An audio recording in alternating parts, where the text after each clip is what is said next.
All right, close enough. I'm going to open the meeting. This is the Littleton Zoning Board of Appeals.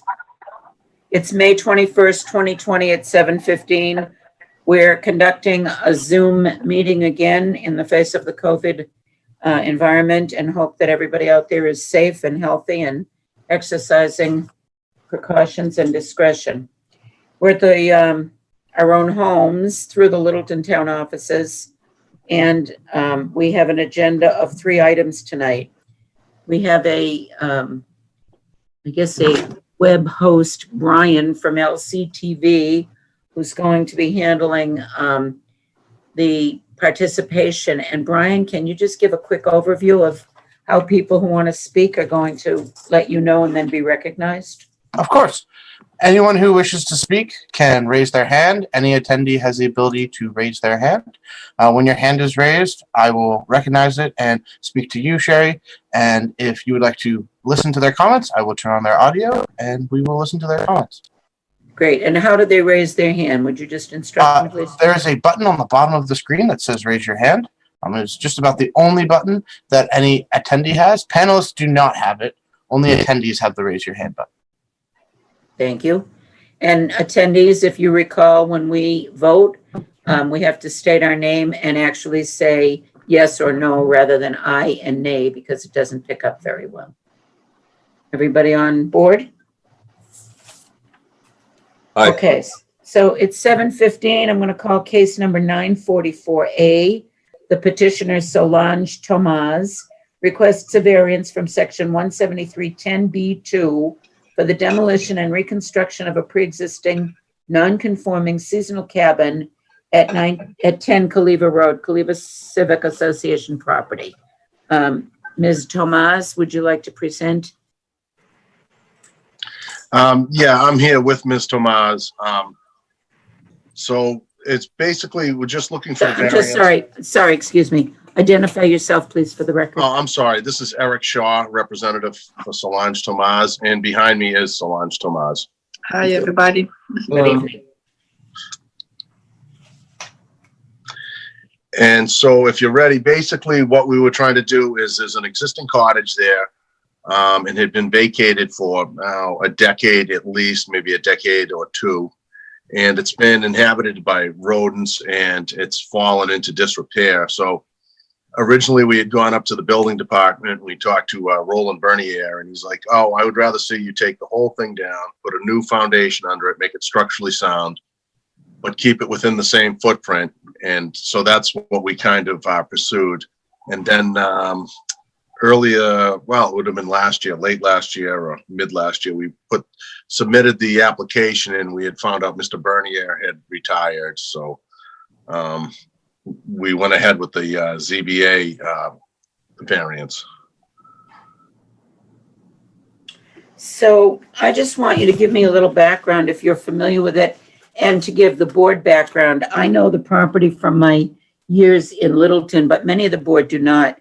As I recall, the Caliva Association owns the underlying land, and the various individuals who are entitled to own the cottages. Is that correct? That is correct. So the land is leased from the Caliva Civic Association, and each person that leases or the leasee, they pay each year their portion of taxes for that portion of land that their structure sits on. And my memory is that this is not necessarily divided into grids as to who owns what piece of their lot, so that in essence, any sideline setbacks and frontage is the whole parcel, correct? Correct. And the actual nonconformity is that there is more than one structure on the land. Am I wrong about that? I'm trying to remember.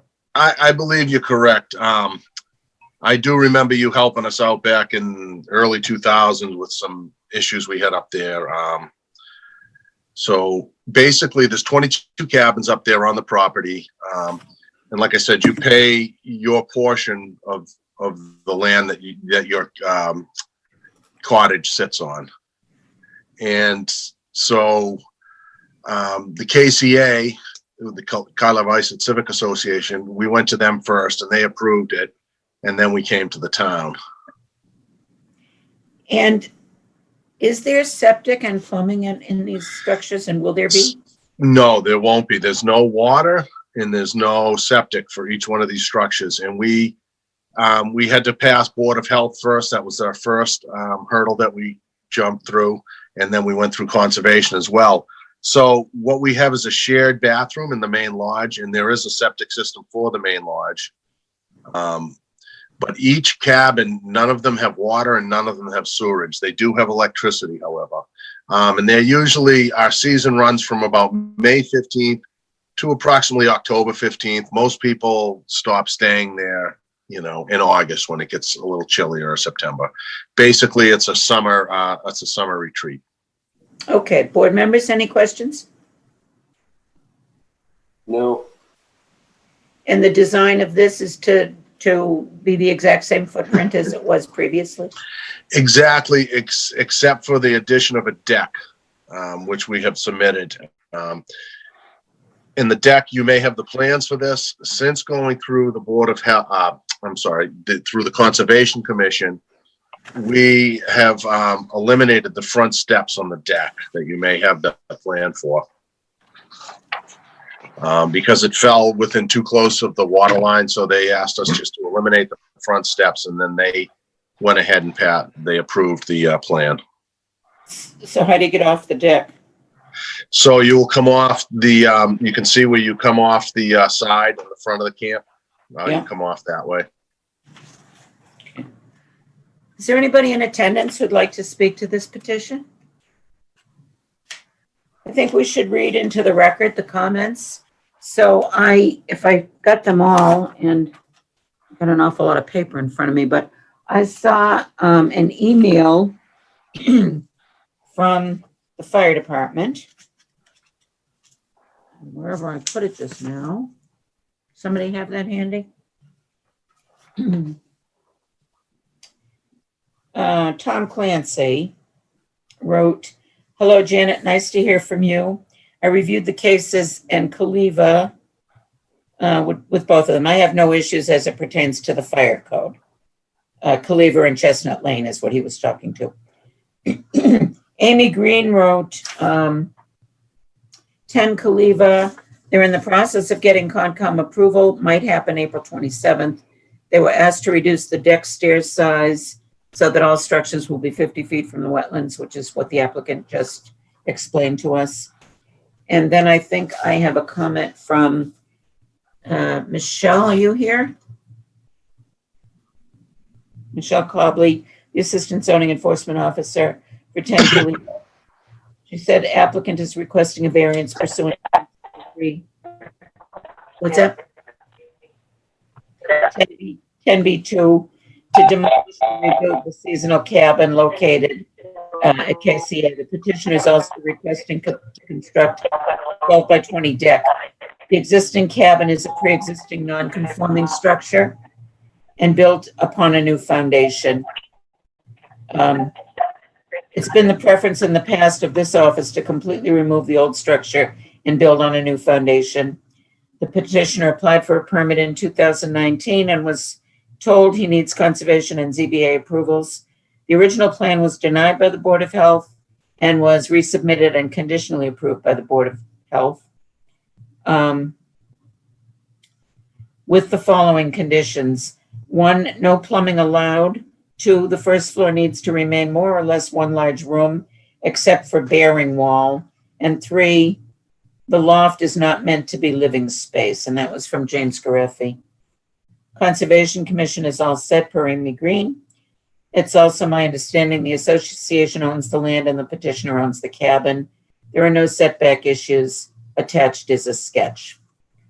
So I guess we have to grant it as a variance. I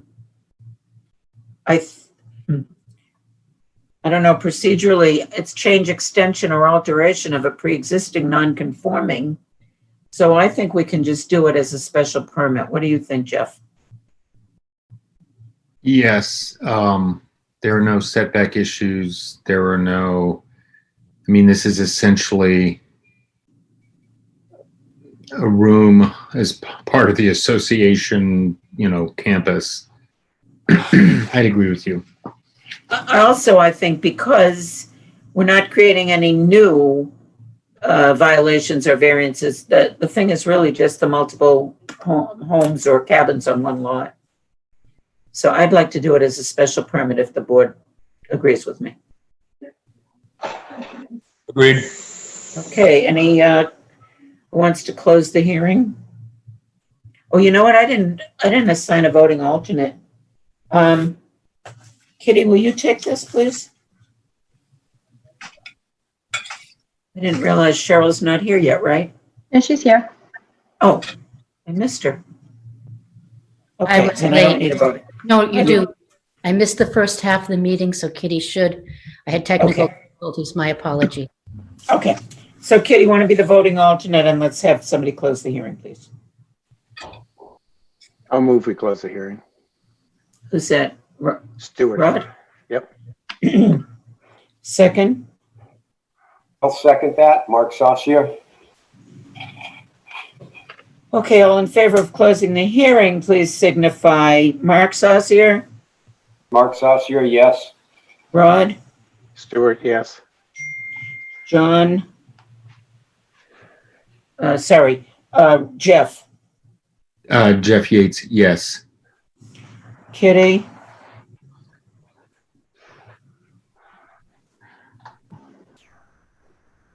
Is she on mute? No. I didn't hear you. Oh, she is on mute. I heard yes. I lip read yes. Okay. And Sherry Gould, yes. Okay, discussion? That's better. Hi, Kitty.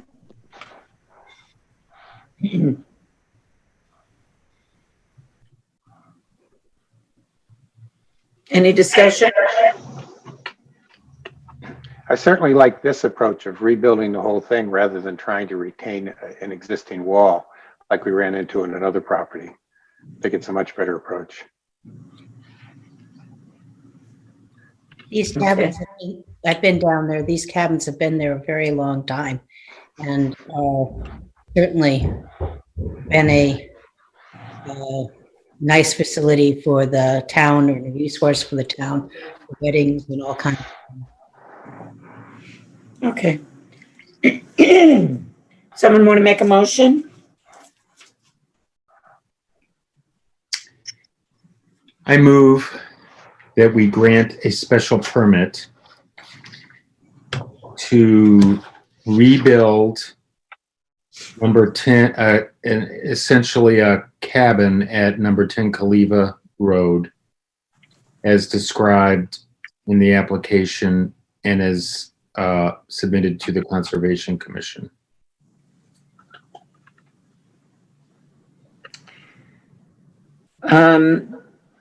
I'm going to look for a second, but I'm wondering if we ought to say special permit or variance, just so that there's no question at the building department and they don't have to come back.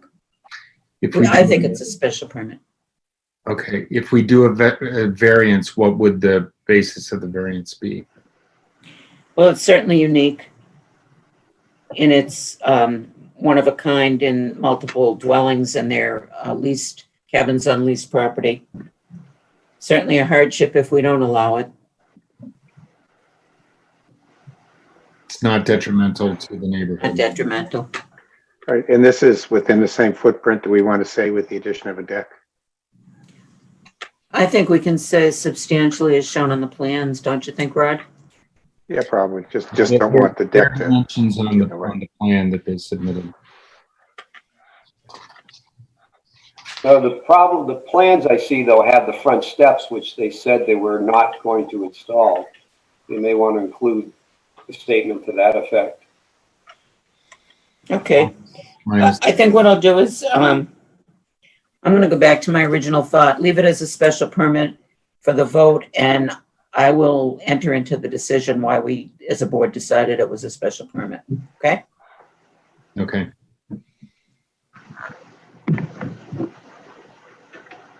So can I have a second to the special permit substantially shown on the plans with the exclusion of the steps as presented by the petitioner.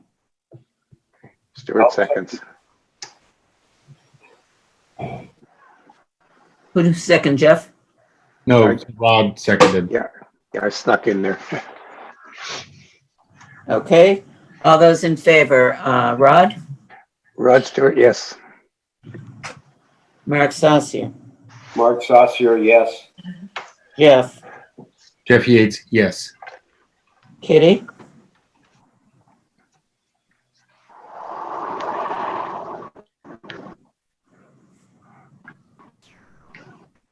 We can't hear you, Kitty.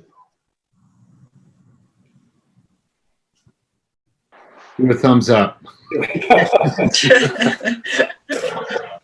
Kitty O'Connor gestures yes.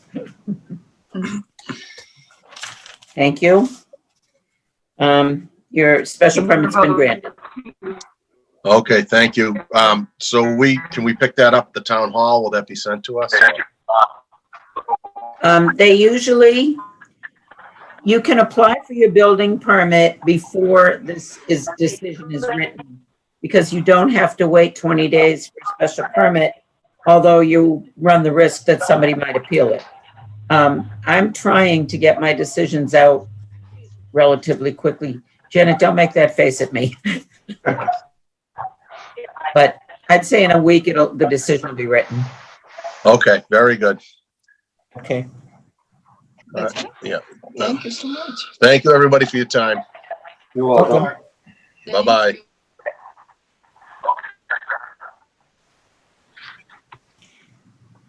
Okay, it's 7:30 and we are on schedule for the 725 case number 945A.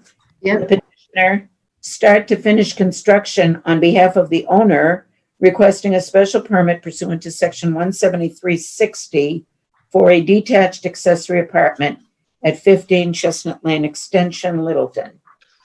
And I think we have Mr. Sturts to present. Hello. Hi, Bill. My name is William Sturts. I'm the authorized agent for Fanny Milanarski, the owner of 15 Chestnut Lane. I am seeking a variance to allow for an accessory apartment to be located on in a separate guest house proposed to be constructed on the property at 15 Chestnut.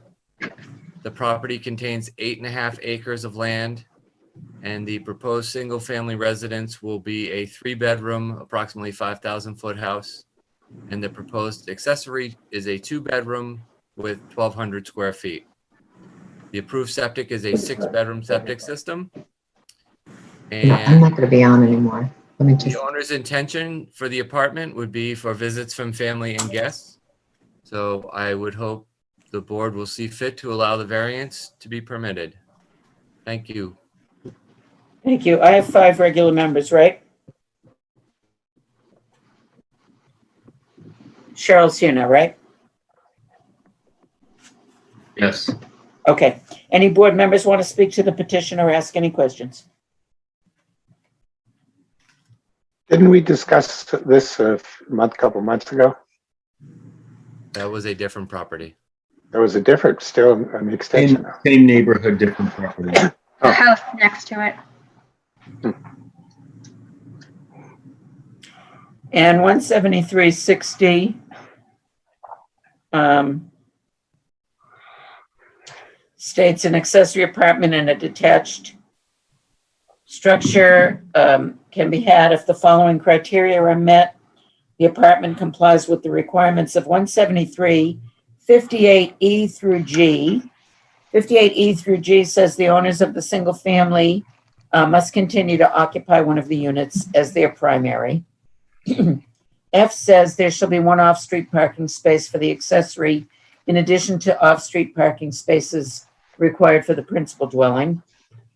And when the driveway is located within 15 feet of a side lot line, at least 4 feet of the driveway's side yard measured from side lot line shall be a buffer zone landscaped with non-invasive plantings. So that's a very large lot, and I've been up there, but Bill, I'd need you to speak to those 2 things. Is there sufficient off-street parking? There's plenty of off-street parking. And the driveway is located within 15 feet of a side lot line or not? No, it's not within 15 feet. It's in the middle of the lot. Okay. I think my architect and designer is on here somewhere. And she has a set of plans, if she's on here, to show you. That would be fun. Yeah, Stephanie Metz. Stephanie just got on. So if you want to see the plans, we could have Stephanie bring them up. Yeah, can you share your screen, Stephanie?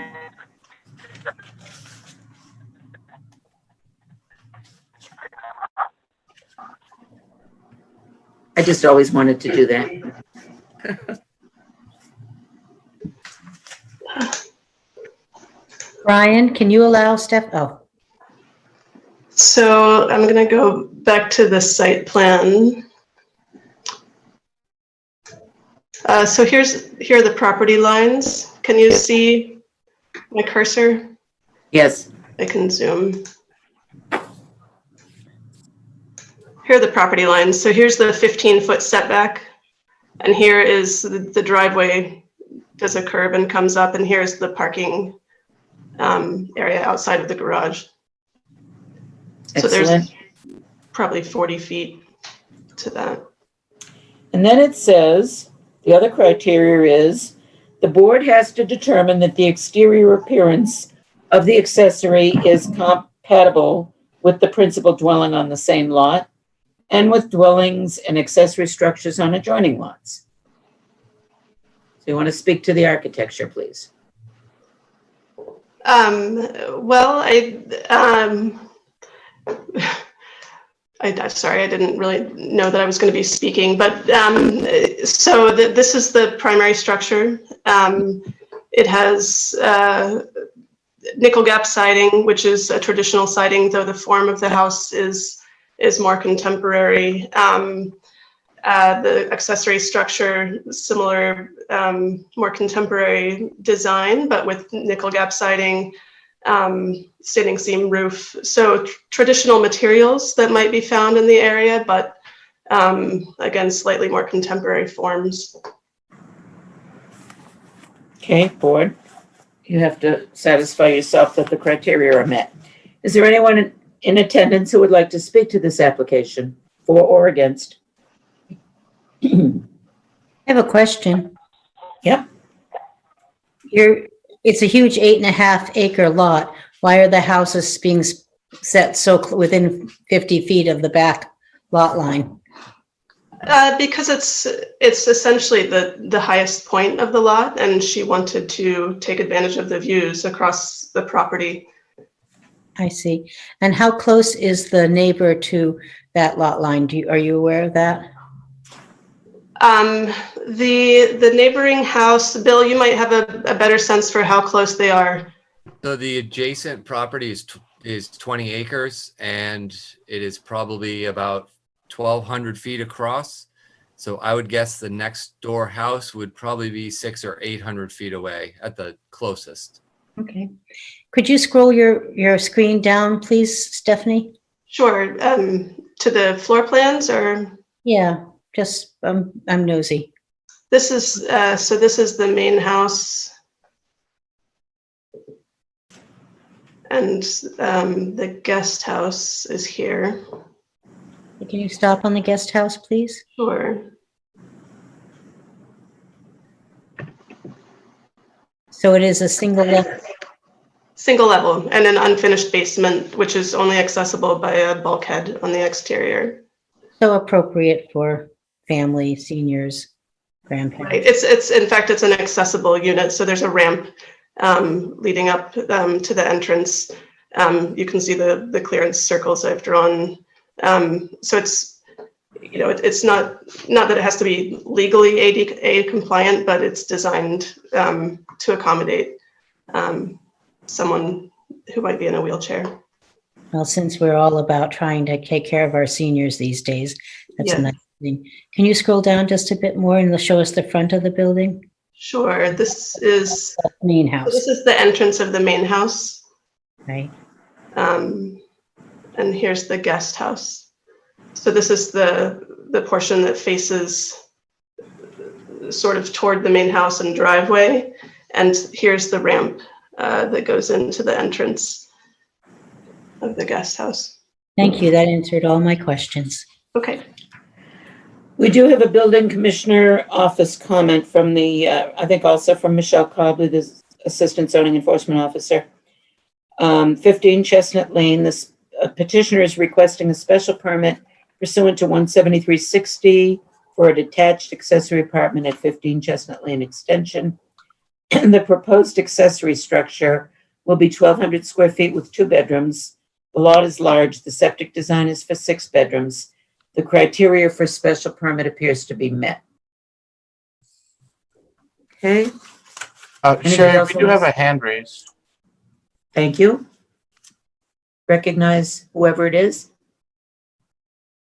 That might have been me before I was promoted to the the panel. I raised my hand just to let you know that it was me Bill was referring to. Oh, it's Ms. Metz? Yes. It's I have my actually, hand raised as well. it's John who's in a butter. Yep. Yeah, my name's John Babaval, 11 Chestnut Lane, the next lot over. I just wanted to state that I don't have any problem with this. In fact, I think that they should be allowed to build this next to me. John, would you just spell your last name for me, please? Babaval, Baboval.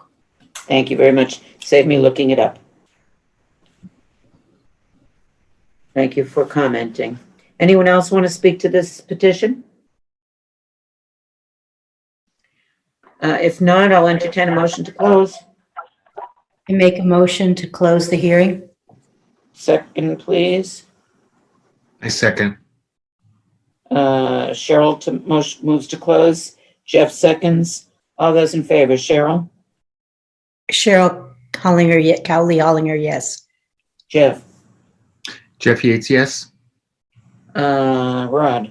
Rod Stewart, yes. Mark? Mark Saucier, yes.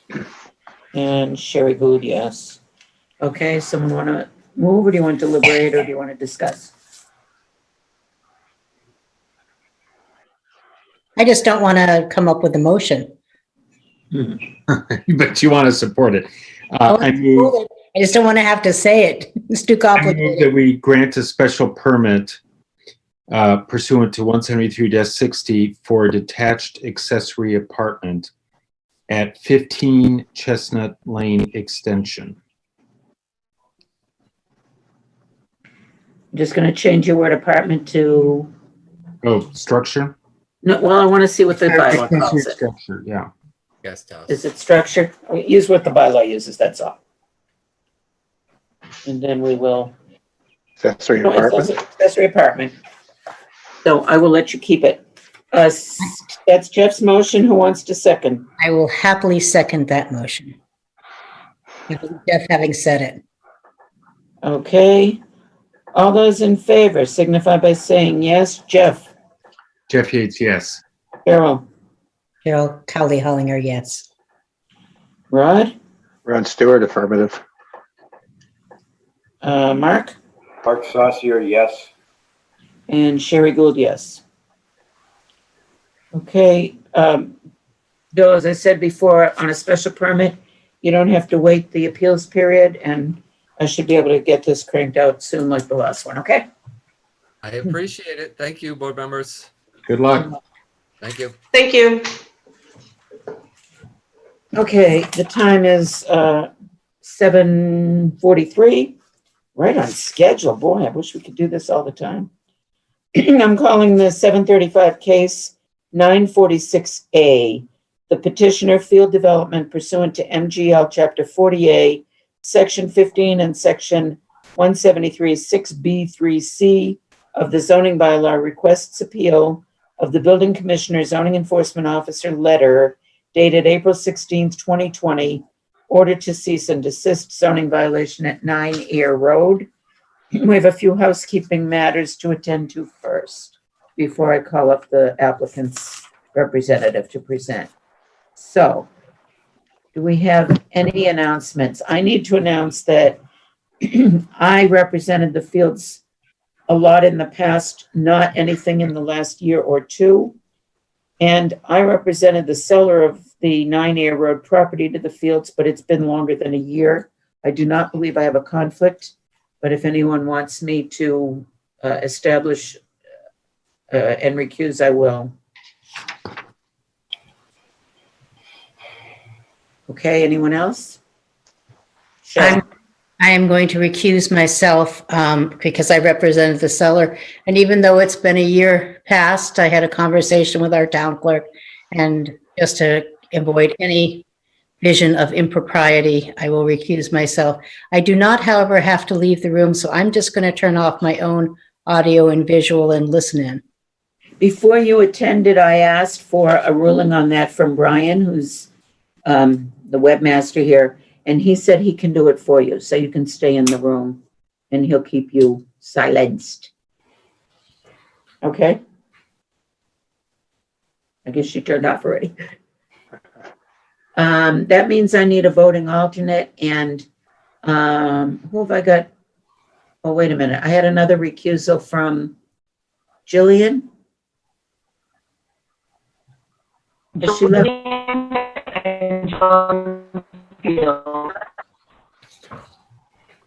If that's you, Janet, I think you said you received an email.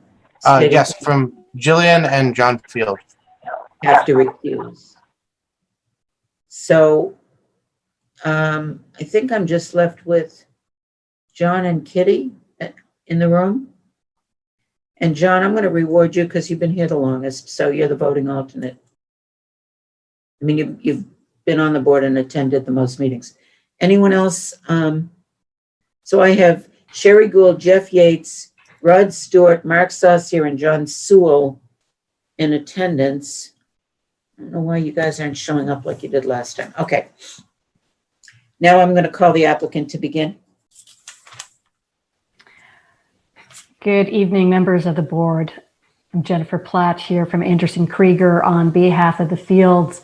I'm here with our team. David McKay from Merrick and O'Connell is also here with us. So if you could add him to the room, I'd appreciate that, along with Janet, Michael, and Matthew Field. And if I may, I'd like to give a brief overview of why we're here and what's happened thus far, just to bring the board up to speed and give you a little background about this project. The Fields, as you know, they are home builders in town, and they have been working as home builders here for the past several decades. They are working on projects in town, including Cooper Farm, which is an open space development, which gave a huge parcel of land to the town and has both an affordable housing and a senior residential component. They're working on the Weber project, which also is a senior residential project. And then this project on 9 Air Road, which has 3 residential homes which are proposed. They're not in the earth removal business. They're not looking to open up a sand and gravel pit. You will hear a lot of that from the neighbors, and I want to emphasize that it's a very different project than what we're doing here. Before we started this project, we met with the building commissioner. It was Roland Bernier at that point, who assured us that the site preparation necessary to get this parcel ready to build 3 homes was allowed under the building permits, and no separate earth removal permit would be required. We're here because there was a cease and desist issued by the current building inspector, and we disagree with that. This is not a commercial mining operation, and you will. We've included in a package, which I believe all the board members have received, the affidavit of our engineer, Greg Roy from Ducharme and Dillis, who is certified that this project was designed to deal with the topography, which it is a difficult site. It has a very steep grade coming from Air Road up to the building portion of this property. But it was meant to deal with the topography, the site requirements for driveway, grading, stormwater management, safety of access for both the residents and emergency vehicles. It is not designed to maximize earth removal. And there's no engineering that's been proffered that contradicts this. This project has been operating under 3 building permits, which is consistent with how other residential projects in town have been treated over the past decades. The town soil removal bylaw 147-2 explicitly states that no earth removal permit shall be required for the removal of soil, loam, sand, or gravel from any parcel of land when incidental to and in connection with the construction of building on the parcel. The owners were operating under validly issued building permits and this town bylaw. There are numerous other projects in town that have been going on for much longer and removing far more earth material than this project at 9 Air. And no soil removal permit has been required for any of these projects. We've included pictures of a number of those projects in our materials, including pictures of the equipment that's being used on site, which is similar to the equipment that we have on site, which is necessary for the site preparation. Just a few of those projects, Gray Farm has been removing hundreds of thousands of cubic yards of materials for over 10 years. David's Way, it's another residential project that required elevation changes and it has extensive earth removal. Great Road has rock crushers on site, screeners on site, and we've included pictures of these in our materials. Edwards Way likewise had crushed rock and processed gravel being sold directly from site. The point, we've included that, and it's not residential, I will acknowledge that, but mention it purely for the sheer volume of earth that's being taken off site. Over 700,000 cubic yards of soil and earth materials have been taken from site, and an earth removal permit was not required. We actually had a public records request from the town, and it shows that there's not one earth removal permit that's been required where there's an active building permit. As I said, we discussed this with the former building inspector and we're told that no soil removal permit would be required. Included in our materials, there's an email from the former town administrator Keith Bergman, when they were talking about the Durkee Farm project. And it had been mentioned by the planning board administrator that substantial materials were going to be taken from site. And the TA simply referenced the earth removal permit bylaw, which says no earth removal permit is required when you are working pursuant to an active building permit. And I'd also like to point out General Law, Chapter 40, Section 21, Part 17, which provides that a town soil removal bylaw shall not apply to any soil, loam, gravel, etc. removal, which is subject to a permit or license issued under the authority of the town or by the appropriate licensing board of such town or by the Board of Appeals, or which is to be removed in compliance with the requirements of a subdivision plan approved by the town planning board. In this case, we have both. We have a plan that was approved by the town planning board, our original A&R plan, as well as building permits that we're operating under. So under these two statutes, both the town bylaw as well as the Mass General Law, what we're doing is allowed. If the town wants to change its soil removal bylaw, and I've heard some discussion that it may want to, that's one thing, but it's unfair to single out a single project midstream and treat it differently from all the other projects that have been going on in town. I'd like to just focus back on this project for a moment. I mean, it has been vetted through the permitting process. As I said, we've been in front of the planning board to get our A&R plan, and we talked about the need for grading at that point. We were through numerous conservation hearings dealing with the grading and drainage. No work was done on this site without going through the public process and getting approvals. Again, this is a construction site. The And it is an active construction site. We understand that there is disturbance with a construction site. And we have made many suggestions to mitigate any impacts it will have. And we understand people are at home. We've got the COVID situation. They're going to be much more sensitive to what's going on in a construction site. And this is consistent with what happens on an active construction site.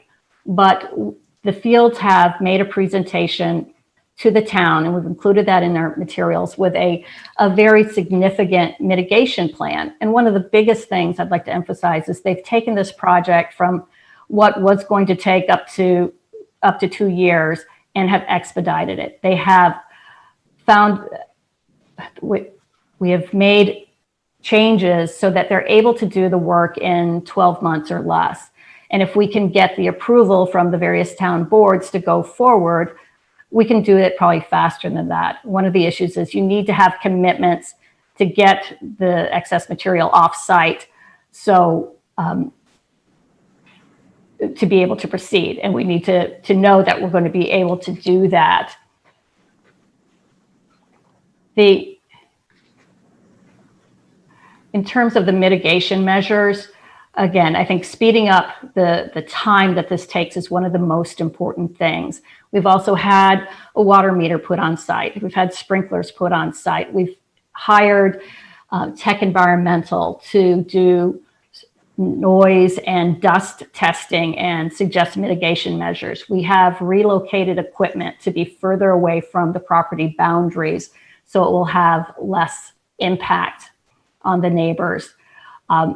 We have proposed an extensive and I think a very attractive landscaping plan to help screen the property. I mean, we understand their impacts. There are going to be impacts from any construction project, but we're trying to work with the town to help minimize those. Again, to focus on this site, it is a difficult site. You come at it from Air Road. It's a state highway. It's a very busy road. It has 16,000 trips per day of cars and trucks. You stand at the road and you look up at the site and it goes 50 feet up. To be able to put in a driveway, and that's what we're doing. We're putting in the driveways. You need to make a significant cut and take out significant materials to get in there.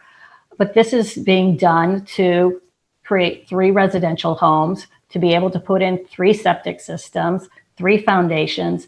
And yes, it is a lot. We understand that, but it's what's incidental to this site to get the work done. And we have that. We've worked with our engineers. You have the affidavit from our engineers saying that this is what is actually incidental and necessary. We're not trying to be a gravel pit. Aggregate Industries, that's a half mile down the road. That's a gravel pit. That's what it looks like. That's something that's in it for the business. They're going to work it to the ground. They're going to try to get every bit out of there, and it's going to go for years and years with lots of big equipment. We're here for as short as we can to get out some material so we can put in driveway, put in septic, and build these homes.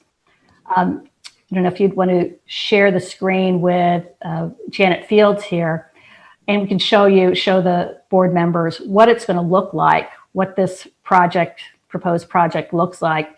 And then we can show you the grading that we're dealing with. The end grading is we're not taking this down to the ground. The foundations are still going to end up about 20 feet above street level. They could take more out. That's not the goal. The goal is to be able to get in here and build. And I know we understand that it is in the middle of a busy construction site while people are home, and this is hard to have next door. We get that, and we want to work with the town and try to come up with a plan that's doable both for the fields who are midstream on this process and our neighbors. One thing that I would mention is that the board here has very broad authority under 48, Section 14. You have the authority to step into essentially the shoes of the building inspector and to both lift the order, which is we'd ask you to do, as well as if you think it's appropriate to put conditions on those permits. I mean, we have already, as you saw, expedited the work, put in noise and dust control measures. We're doing more of those, including seeding the berm in the back of the property, relocating equipment, regulating the hours of operation to what's less than what's allowed by town. We are agreeable to having those cited in our permit if that gives comfort to the board and to the town.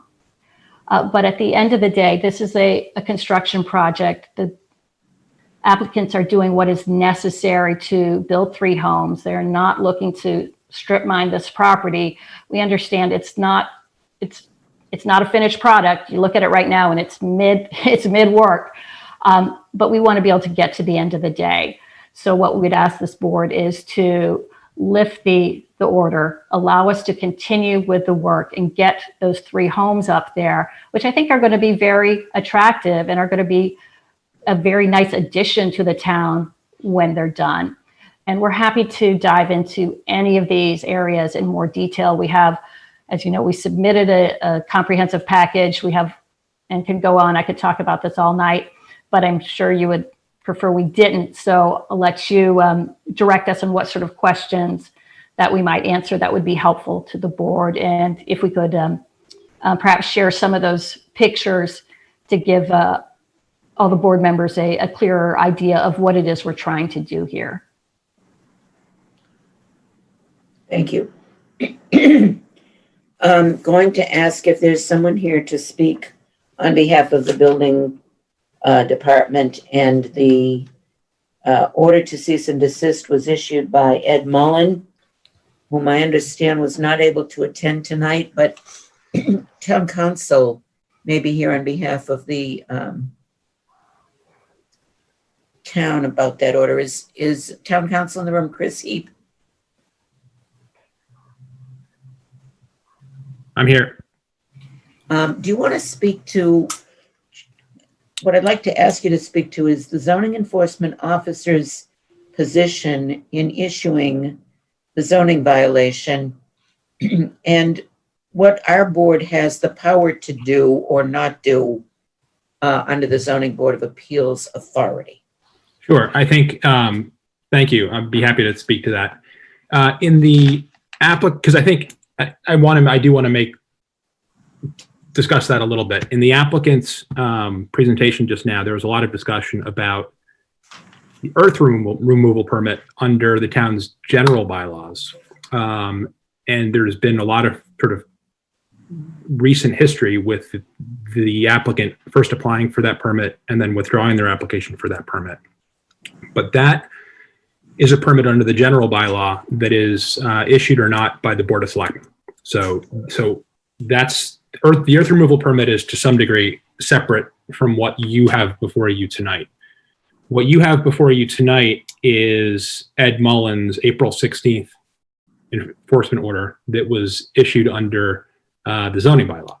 And what Mr. Mullen found in that order was that the scale of the earth removal being conducted at 9 Ayer Road was in excess of what could be reasonably be described as accessory or incidental to construction of 3 single-family houses. The applicant has 3 building permits to build 3 houses, but Mr. Mullen found that what was being done out there on site was substantially in excess of what would be necessary to construct 3 houses, and that it had gone over the line from accessory earth removal related to construction to a commercial operation involving the taking of earth from the site and taking it other places and selling it to other people.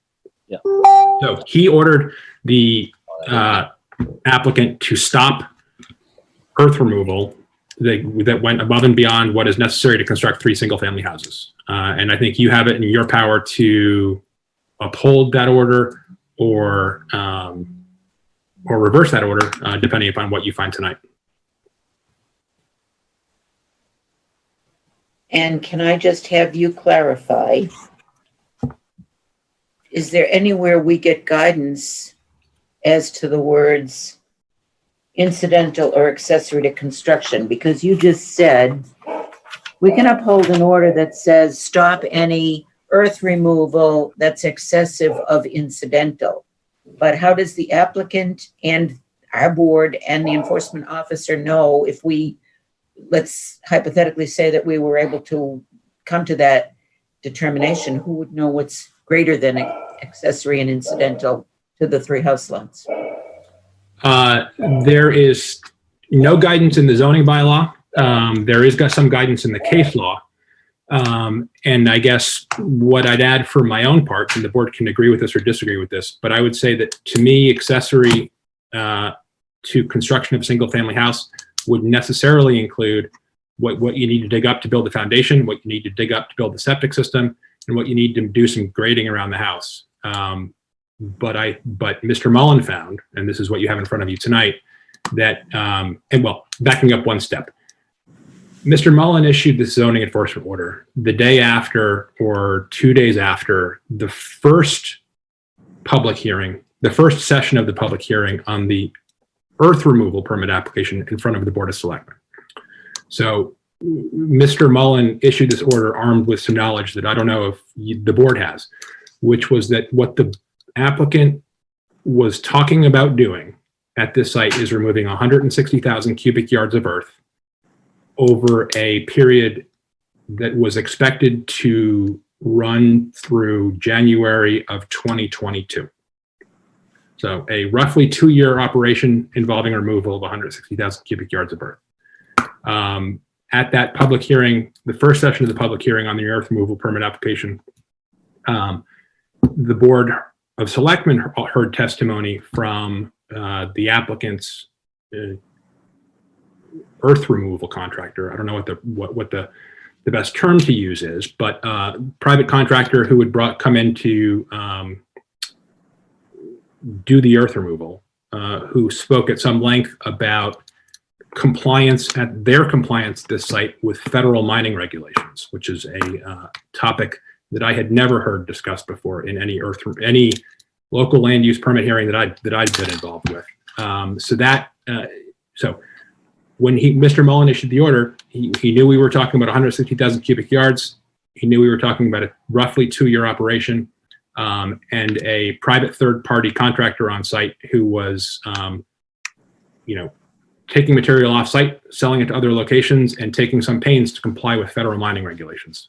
So those are all things that I think might have formed some of the background to the April 16th zoning enforcement order that you now have in front of you. I would like to ask board members if you have any questions of the applicant or the building department attorney for the town representing the building department.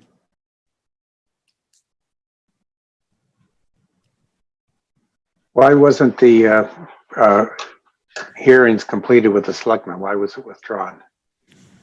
So it was the first night, at the conclusion of the first night of the public hearing, the Board of Selectmen asked the applicant to provide a number of pieces of additional information in support of their application. That was followed up with a letter about a week later with a detailed list of information that the Selectmen were hoping to obtain from the applicant to assist in their review of that application. Prior to the second night of the public hearing, the applicant asked for a continuance to a later date. The board, when that hearing opened, indicated that it was okay granting a continuance of the hearing to a later date, provided that all earth removal activity at the site stopped, given that the applicant didn't have a permit in hand. At that point, there was some further discussion, but the applicant withdrew their application for an earth removal permit from the selectmen. So that application, they made that application at some point in March. The hearing was noticed and opened, and then the applicant pulled the application, not wanting to participate further in that process before the Board of Selectmen.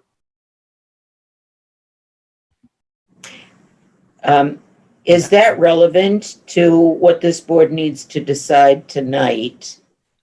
Because I'm confused about, we have to determine if the building inspector acted within his authority to call it excessive, and then where does it go from here? If we say we uphold the building inspector, does the applicant still have the ability to go to the select body to get an earth removal permit or some other way to finish the operation? They can go back to the Board of Selectmen for an earth removal permit at any time. And the board, I think it is the position of the Board of Selectmen that the applicant can and should come back for that permit. But we can't, as the Board of Selectmen can't by itself compel that to happen. If the applicant's position, which I'm not sure, but if the applicant's position is they shouldn't need an earth removal permit because none of those other projects they cited had one, and it's inconsistent with the way the town has applied the earth removal permit bylaw, so that, let's say we were to uphold the building inspector's decision, is there a way in which the applicant can finish this site without the selectman's earth removal permit? Would it be a court process? Would it be, just curious whether it comes back to the board as a variance to allow this commercial activity in a residential zone? I'm trying to figure out what impact our decision has one way or another. So I guess a couple points there. One that I meant to respond to earlier, but didn't. Just a general comment about who needs an earth removal permit from the Board of Selectmen. There was reference to a number of other projects in town that did not obtain that proceeded with some amount of earth removal without an earth removal permit from the Selectmen.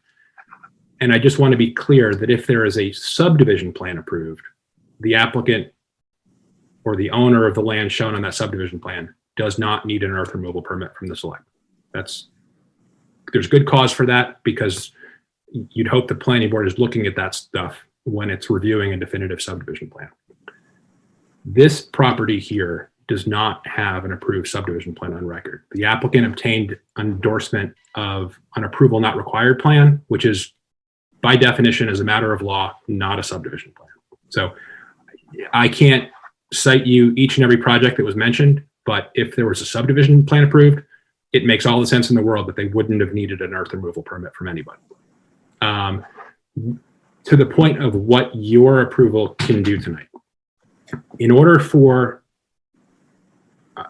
I would say, in order for the applicant to keep doing the amount of earth removal at the site that they've been engaged in previously, they would need both an earth removal permit from the Selectmen and also a reversal of the zoning enforcement order.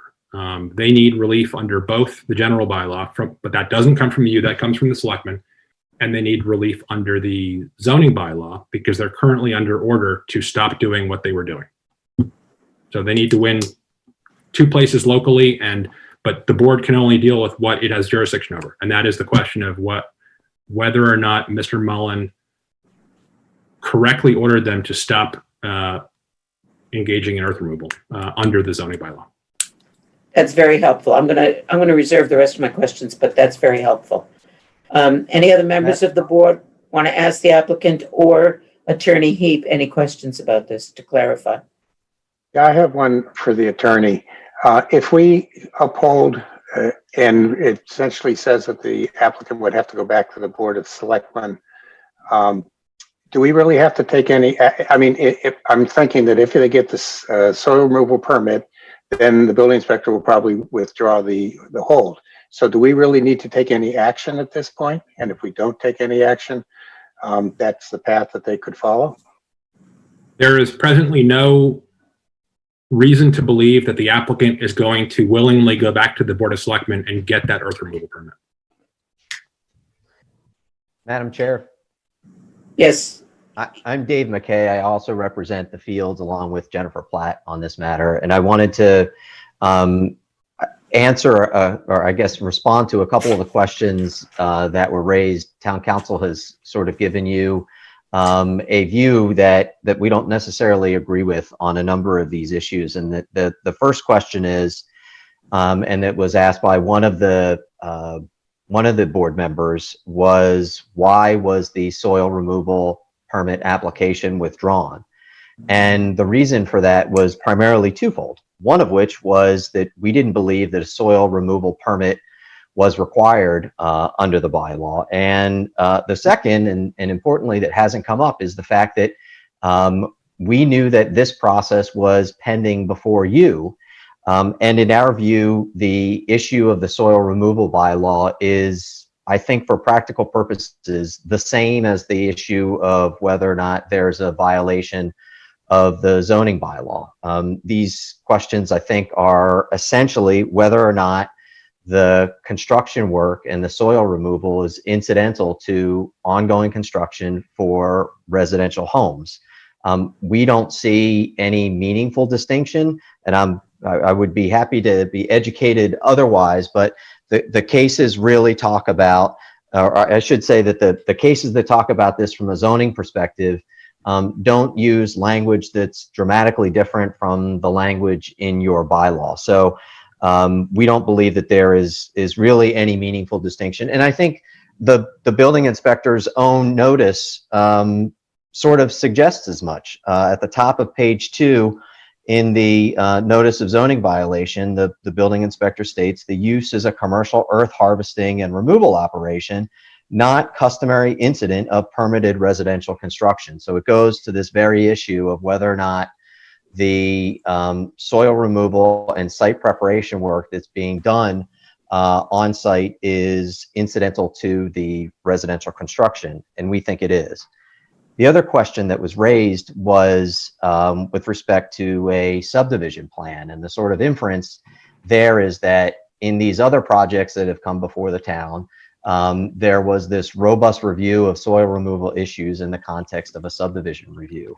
Well, we have not obtained a formal subdivision plan, but we did receive from the planning board an A&R plan. So, and this particular issue of soil removal and access to the site, the planning board members recognized that there was a steep grade, a 55% grade coming up off of Air Road. So this issue was not lost on the planning board when the fields went before the planning board for the A&R plan. Similarly, it was not lost on any means by the Conservation Commission. The Conservation Commission had the grading plan, understood that that soil needed to be removed in order to properly and safely access the site and prepare a drainage plan that would actually work. And so that issue came up before the Conservation Commission. This issue also came up directly with the building commissioner in the context of the issuance of the building permits.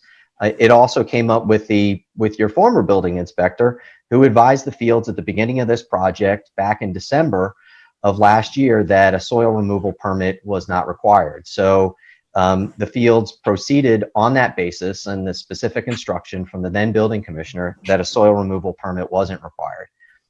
After the issue came up in March, so this is several months after site work has begun, the new building commissioner had come on board, and he took a different view of the soil removal bylaw than the prior building commissioner, and in fact, than any building commissioner in decades of projects in the town of Littleton.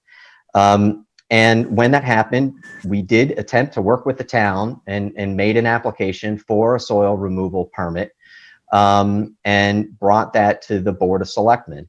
At the initial meeting of the Selectmen, after that application was submitted, not only were the Board of Selectmen, not only did the Board of Selectmen indicate that they were in favor of the granting of a soil removal permit, they also suggested to the building inspector and to the fields that the fields could apply for building permits for the homes so that work on the site, the very soil removal work that we're talking about in this hearing, so that that work could proceed while the application was pending.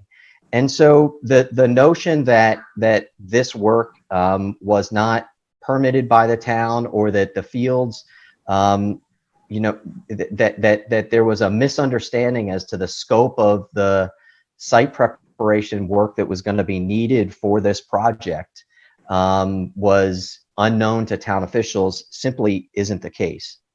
The suggestion has been made to you, a suggestion which I would submit has no support whatsoever in the text of the soil removal bylaw or in any case dealing with this issue from a zoning perspective, that the only soil that can be removed that's considered incidental and in connection with the construction of single family homes is the minimum amount of soil necessary or soil necessary for the foundation, the septic, and the house grading. That kind of limitation doesn't appear anywhere in either the soil removal bylaw, your zoning bylaw, or in any of the case law that talks about this.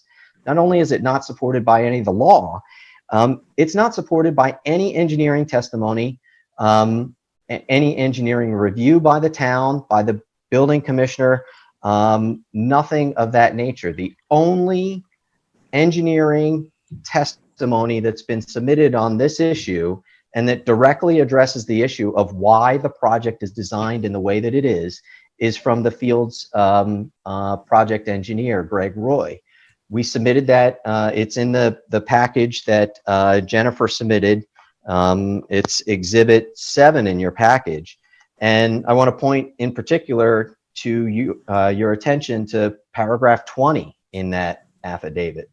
Mr. Roy states, quote, "In my professional opinion, given the site and regulatory constraints, the earth removal at the site is incidental to and in connection with the construction of the 3 homes.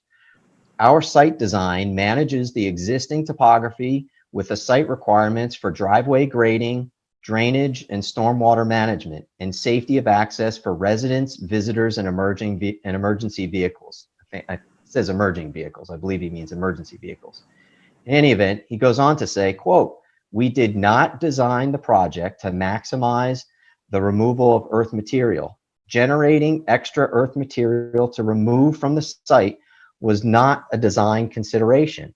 So when you're talking about getting this site prepared for the construction of single family homes so that you can actually put driveways in that aren't at a 55% grade, that meet the driveway requirements for Mass DOT and similar driveway requirements that are set out in the town zoning bylaw, this is the kind of work that you have to do. And Mr. Roy's affidavit is the only evidence before you that that addresses this particular issue of how much soil do you have to remove to make this site work. He confirms that generating extra soil was not a design for the field. So it just was not an issue that was being considered. The issue that was being considered from a design perspective was how do you get the houses onto the property? How do you safely access them? How do you provide room for the required septic systems? How do you meet the driveway requirements, meet the drainage requirements, all of those things? So that's why this site was designed in the way that it is. And I can't emphasize enough that that is not contested with any expert testimony by the building inspector or anyone else as to, is this soil removal incidental to the construction? 2 last things that I want to mention are the federal mining regulations that town council mentioned. Those are essentially the OSHA regulations that apply from a federal standpoint if you're working on a site with this kind of equipment and moving soil. It is nothing out of the ordinary. In fact, we should be delighted that they're following those requirements, because those are the requirements to make sure that the work that's being done on site is being done safely. It doesn't mean that this is a commercial operation. It doesn't mean that this is anything other than residential construction. It just happens to be the name and the federal authority that sets the standards. Normally it would be done by OSHA, but in this instance, it's done by this other federal agency. And the last thing that I'll mention is that you do have considerable discretion. This issue, I think, Madam Chair, you asked the question of, what authority do you have? You have all the authority that the building inspector had with regard to the building permits that are at issue in this appeal. That's set out in Chapter 40A, Section 14. So your decision is not simply binary. You don't have to necessarily give this a thumbs up or a thumbs down. You can give this a thumbs up, but with conditions that address what we agree are legitimate concerns. We believe that we had properly managed those in the past, but as a result of the complaints that have been raised, we have made significant additional revisions to the project plan so that we can be responsive to that and minimize any impacts on the neighbors. So I apologize for being a little bit long-winded on that, but I thought those were important issues to get in front of you. Thank you. Thank you, Mr. McKay. Normally, I would have the board members continue to go through asking you and the applicant's co-counsel, as well as attorney for the town, more questions, but I think we have abutters or abutter representatives in the room, and I'd like to take the minute here to hear them as well. Board members, please write your questions down. I think there must be a lot of them, but let's hear what the abutters' comments are as well.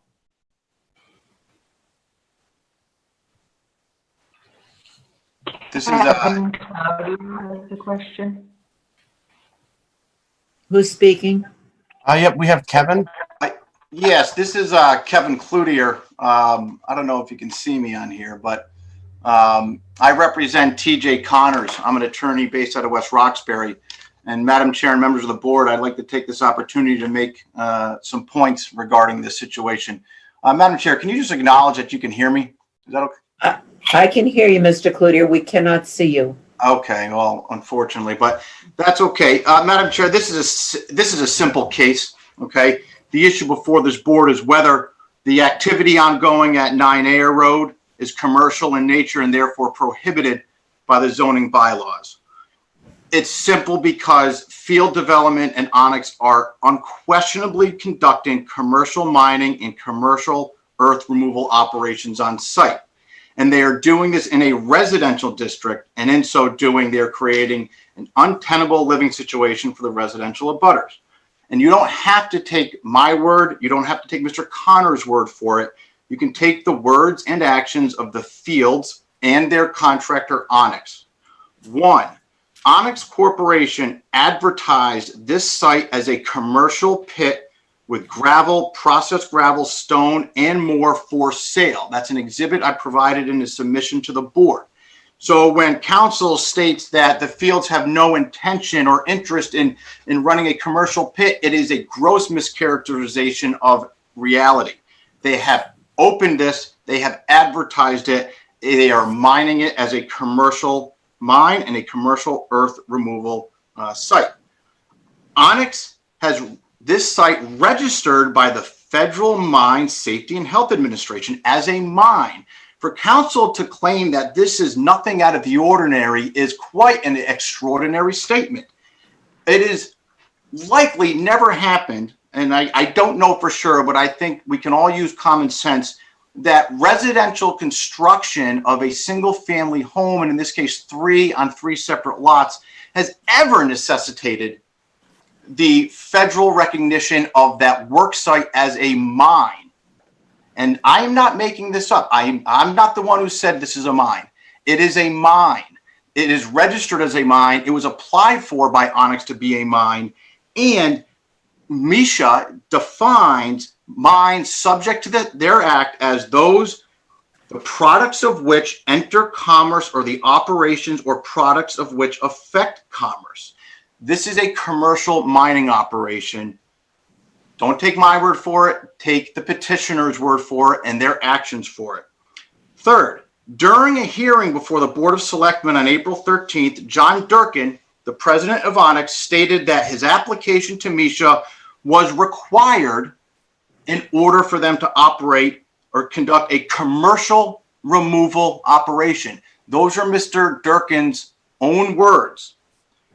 As of April 13th of 2020, which was a Board of Selectmen hearing, the petitioners had already removed approximately 30,000 yards of earth material from the site.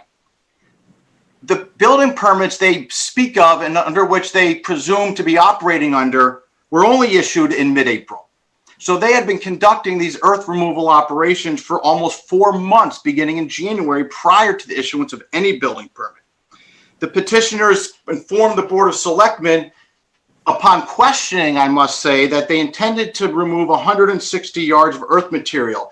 The reason that information was drawn out during questioning was because on the permit, the soil removal permit application, the petitioners put down that they expected to remove only 40,000 cubic yards of material. I would suggest that is not transparent and is not in the spirit of working with the town. So Mr. Durkin further stated at that hearing before the Board of Selectmen that this operation was they planned to take 2 years. So that is 2 years of commercial mining in a residential district. 2 years to remove 160,000 cubic yards of earth is not something that is incidental for the construction of 3 single-family homes. The petitioners have placed a commercial sorter and commercial scale on the site, which sorts through the material removed and weighs the trucks as they enter and exit the site. Actions consistent with their intended sale. The petitioner, through Onyx, has contracted with and has sold the earth material to third parties. That information was included in a sworn affidavit that Mr. Durkin provided in the context of a court hearing. So there's no issue or there's no dispute that they are mining this material for the purpose of commercial sale. And I'd like to direct the board's attention to my packet. Exhibit 5, I included a number of photographs that show the site, photographs all taken from my client, Mr. Connor's property. And I would suggest that the photographs on page 18 of the PDF and page 19 show the actual significant scale. Those are mountains of gravel, mountains of dirt, mountains of sand. They make the payloader look like a toy in those photographs. Remind you, this is a residential district where this work is ongoing. So words are one thing, photographs are another. And to look at these photographs and just determine that this is simply incidental to the construction of 3 single-family homes just stretches credulity here. Now, those are the facts. There is legal guidance on this issue, and I have provided the board with court cases in which the Supreme Court of Massachusetts, as well as the appellate court, has analyzed the issue of whether earth removal operations were, quote, incidental and therefore not commercial in nature, or whether the earth removal was not incidental and therefore commercial in nature, thus necessitating or triggering the zoning bylaws. And the Supreme Court defined incidental as, quote, something minor or of lesser importance. For the construction of 3 single-family homes, you cannot characterize a 2-year, which is their intent, although they've claimed they've got a plan to reduce that, but their original intent was a 2-year earth removal operation for 3 single-family homes. You cannot characterize that work as being minor or of lesser importance than the construction of the 3 single-family homes. The court further analyzed incidental to determine if earth removal activity is incidental. The analysis focused on the activity itself and not the proper owner's intent, meaning the property owner's intent, meaning you've got to look at the activities standing alone, not at what may result at the end, and in this case, potentially 3 single-family homes. Rather, look at the activity itself. Is a 2-year earth removal operation subject to federal mining regulation, is that incidental to the construction of 3 single-family homes? No, you have to look at the earth removal operation standing alone. That is guidance provided by the Supreme Judicial Court and the Appellate Court of Massachusetts. The activity, so let's look at the activity itself. 1, this is a federally recognized mine. Again, federally recognized mines subject to that act are those involved in commerce. 2, they intend to remove 160,000 cubic yards. 3, the petitioners have advertised this as a commercial pit. 4, they've intended a 2-year timeline. 5, commercial activity and third-party contracting has been undertaken by the petitioners through Onyx. And those are the facts. You know, we're veering into territory, not to make light of this, that if it walks like a duck and quacks like a duck, it's a duck. This is a mine. It's a commercial mining operation. But let me point to a few things that counsel for petitioners stated. His characterization, Attorney McKay's characterization that the Board of Selectmen is essentially in favor of issuing a soil removal permit is grossly misleading. The Board of Selectmen issued the petitioner a 3-page letter in which it made very specific requests for additional information for their consideration on whether or not to issue a soil removal permit. That is not the action of a board that's essentially in favor. Let's go ahead and issue the permit. No, they specifically requested 3 pages worth of information. The petitioner returned to the next hearing on April 27th, having not answered one of the board's questions, having not provided one additional fact or piece of evidence or document or material to answer or address any of their questions. That they claim to be working with the town to do this hunky-dory in the right way is, again, a grossly misleading statement, because they looked at the Board of Selectmen when the board said, we'll allow the continuance so long as you cease all earth removal activity. The petitioner looked at that board after having not provided or answered any of their questions and said, thank you, but no thank you. We'll address this in another forum. That forum is court. So I'd suggest that the Board of Selectmen, who I do not speak for, to characterize them as essentially in favor is grossly misleading. And again, you know what? I suggest I'll stop there, though I am more than happy to answer any questions, and I'd like to allow or offer the opportunity of butters, including Mr. Connors, to speak to the board. Thank you very much for your attention. Thank you. I also want to hear from abutters, Mr. Cloutier, but you've said a number of things. I'd like to go back to the board members to see if the board members have any questions of the things you've stated.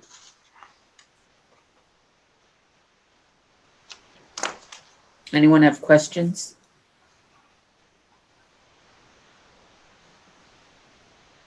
Sherry, Yes. it's Janet Field. When it's my turn, I have a couple of things I'd like to say. I'm not going back to the applicant yet, Janet. No, I'm asking my board if they have any questions of the abutters attorney's opposition. Also, board members, the alternates are also encouraged to weigh in. We always treat all of our board members and alternates as if they have a great deal to say, and I'm curious about your questions to everyone, please. Or any of the questions of the earlier presenters, Attorney Heap, Attorney McKay, or Attorney Platt. Sherry, I have a couple of, Mark Saucier. Yeah, a couple of questions. It was mentioned earlier that they're looking at reducing it to a 12-month timeline. When does that 12 months start? The other question I have is, again, this would be more towards the applicant, is what activities were taken ahead of time to talk to the neighbors? I have looked at the site. Fortunately, there weren't any no trespassing signs. And I have to agree, there's like nothing between the edge of the site and the Connors house. In fact, I saw them coming and going in and out of their driveway, and I could have read their license plate numbers without a problem. I'm just wondering, you know, and I couldn't see sleigh ride from there because you're at the bottom of the pit, but I'm just wondering what attempts were made to work with the neighbors ahead of time so that you wouldn't get quite this much pushback, so to speak. And if I may, Madam Chair, and Go ahead, Jen. members of the board, in terms of the time frame, that's going to start once we have your approval, and town's approval to go forward. So you tell us that we're free to continue with full operations. We're going to do this as quickly and as safely and efficiently as we can, because we understand nobody wants this to be going on a moment longer than it has to. And we are pushing to get it done in less than 12 months once we have that go ahead to proceed. There is no interest in remaining on this site, as I said, any longer than absolutely necessary. The Fields, let them speak. Janet may want to hear, but did reach out to neighbors before this project started to give them a heads up on what was going to happen. Again, it is an active construction site. We understand that, and there's always going to be some disturbance, but we are working to offset that, to mitigate that, have proposed landscape screening that we can put in around the perimeter on all exterior sides of the property to help address this. But if you would let the applicant speak as to conversations they had early on in the process with the abutter, that might be helpful. Let me recognize Jeff first, who came in at the same time as Mark. Jeff Yates. My questions might be more appropriate for later, but the section of the applicant presentation about what mitigation they're engaging in now, having to do with dust control, sound control, etc. I would just like someone to go over that, but it may not be the point to do it right now. Yeah, let's hold that. I just made a star on a couple of things I'm holding. Let's hold that. Janet, do you want to reply to Janet Field? Yes. You want to reply to some things that were said, please? Yes. So early on in the project, before any earth was removed or before any ground was broken, we had discussions with the neighbor, with Thomas Connors, in regards to his property and how it might affect him, knowing that he was the closest abutter, and that, it would have an impact on his property and his day-to-day life for some time. We actually offered to buy his property, and he did entertain the idea. We offered to take his house and trade for a house at Cooper Farm, and he went and looked at it and said that that wasn't a neighborhood for him. And then we offered to give him cash, and he declined the amount. I mean, I don't need to we offered to give him $750,000 cash, and he said no, and then came back to us and said he wanted $1 million. And we said no. So, and it wasn't, at that point, it wasn't contentious. It really wasn't. It was just like, okay, well, that's what I want. And then even part of what we submitted, because I don't think it's any secret that he took us to court last week. And I don't know if I can share my screen with you. Am I allowed to do that? Yes. Okay. As part of our court case, we shared just some of our communications with him, where it was completely agreeable along the way, and at some point it just fell apart. This was just like one of our email exchanges where we just had discussed any wear and tear on his driveway, and the fact that we would, he said, "Good morning, just want to make sure you're willing to repair anything," and we said, "Absolutely, we'll pay for any damage done." Completely at that point amicable. That was, let's see, mid-January. So, yes, my answer is unequivocally yes. We did reach out to the neighbor. We had a lot of discussions. We went back and forth. We thought that we had some type of arrangement.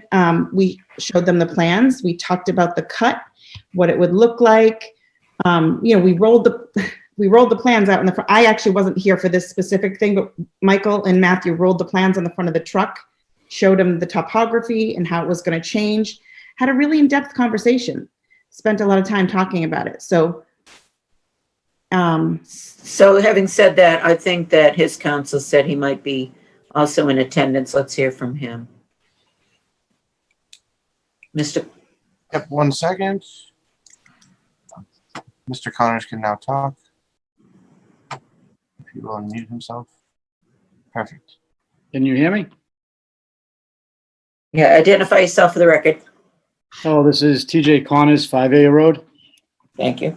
I will caveat just real briefly what Janet was saying. I never said that I would sell my house for $1 million. It never happened. But and yes, they did try to buy me out numerous times. I kind of felt like I was stuck in a Clint Eastwood Western where the guys come in and try and buy out all the little farmers. But she wasn't there for any of those conversations, so I don't think she's really in a position to speak on how those conversations went. Back in January, I did email Matt. At that point in time, I was watching literally hundreds of trucks come up and down my driveway that I had just put in with my neighbor at the time, Prudence. My driveway was getting destroyed. I went to the town hall numerous times. I asked, like, this just doesn't feel right. This doesn't look like somebody's putting in a few houses. And I kept getting told from the town hall that, don't worry, there's nothing to see here. That what you're watching isn't really what's going on. Every time I asked questions, I didn't get a straight answer. It was extremely frustrating. To say the least, the last few months have been exhausting trying to keep up with this project going on. One of the few things I agree with them on is that the COVID crisis has exacerbated some of this, but the COVID crisis with my family and my children sitting here in a mining operation, literally feet from my home, shouldn't happen.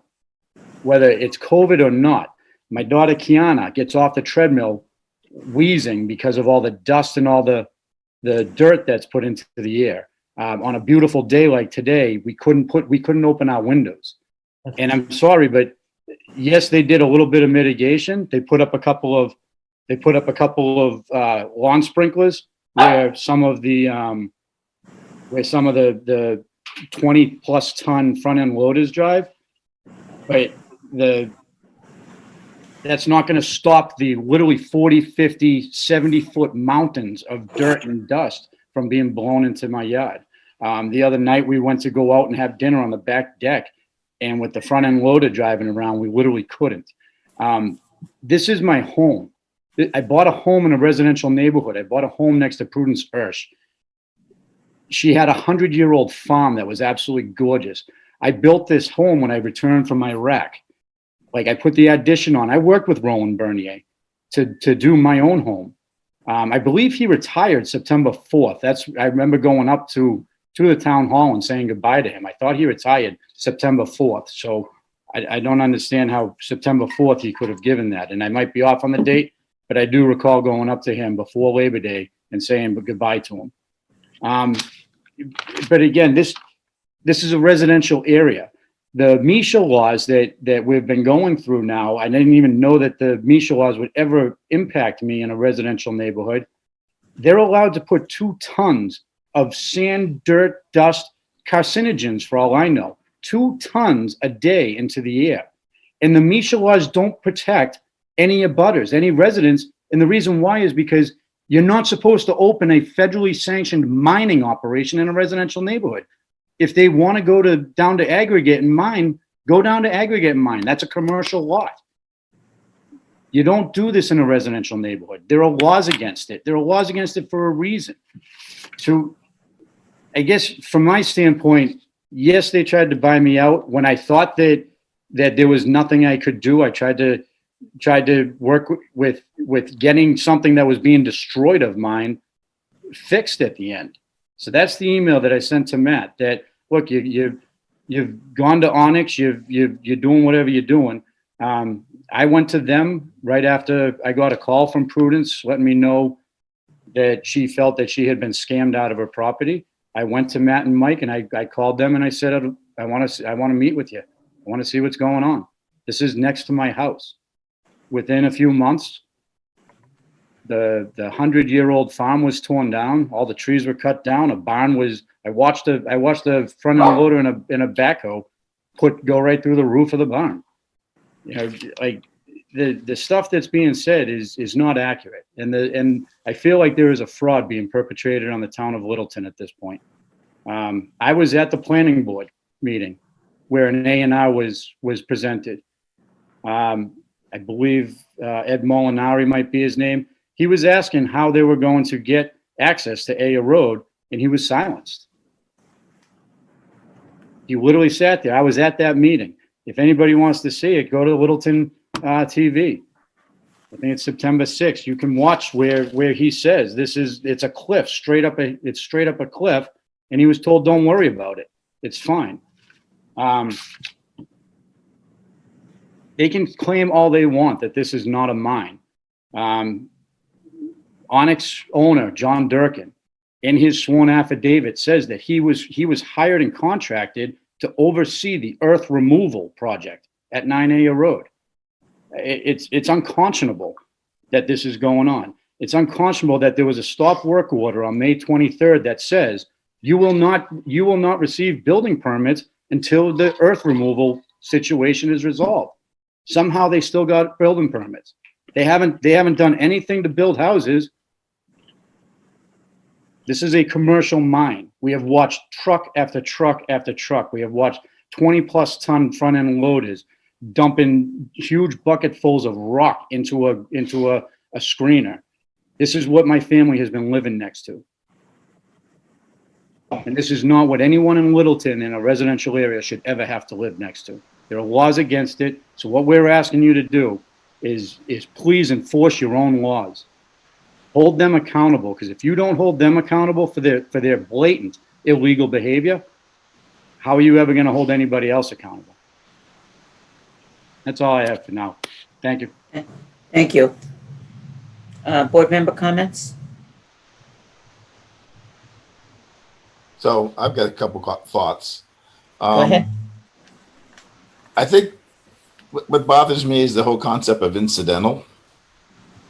And, you know, you're building 3 homes and 160,000 yards of soil being sold on the open market seems to me to be much more than an incidental byproduct of the project.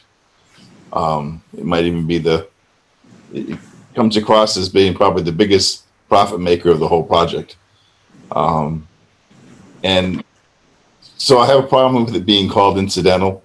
And I think that personally, I think that, we should uphold the building inspector's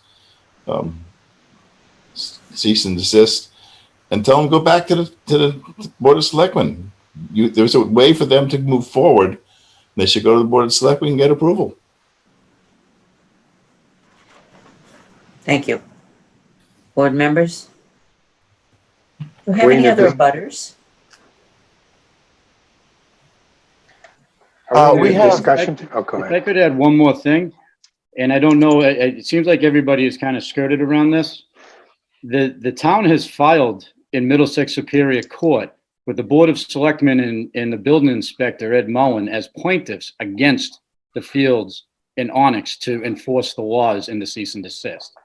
So to me, this is an exercise in futility that the town has actually filed a lawsuit against them. And it's basically what the Fields have said you have to do in order to stop us from having a commercial mine in a residential area.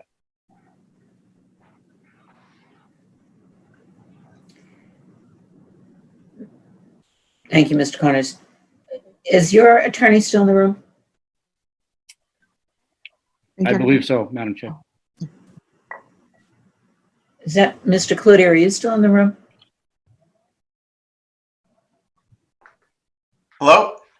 Yeah, Mr. Cloutier, your lawsuit sought a preliminary injunction, and your letter said the court didn't want to act on it until our board acted. Is that correct? Well, that's a fair interpretation of the court's decision, which I attached to my packet submission.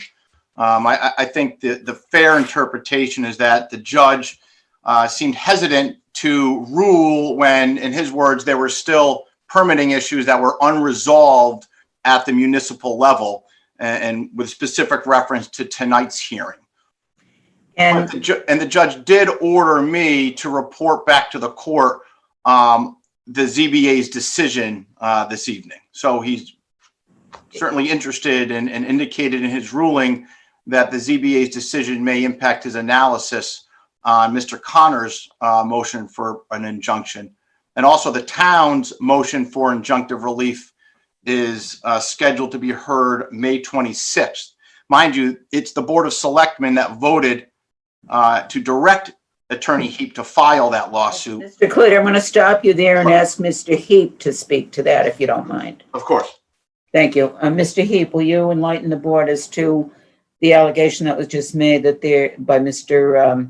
Connors, that there's a case pending on behalf of the town of Littleton? There is active litigation filed by the town of Littleton that was filed late last week. And there's going to be, we have our own hearing in front of the same judge on Tuesday afternoon.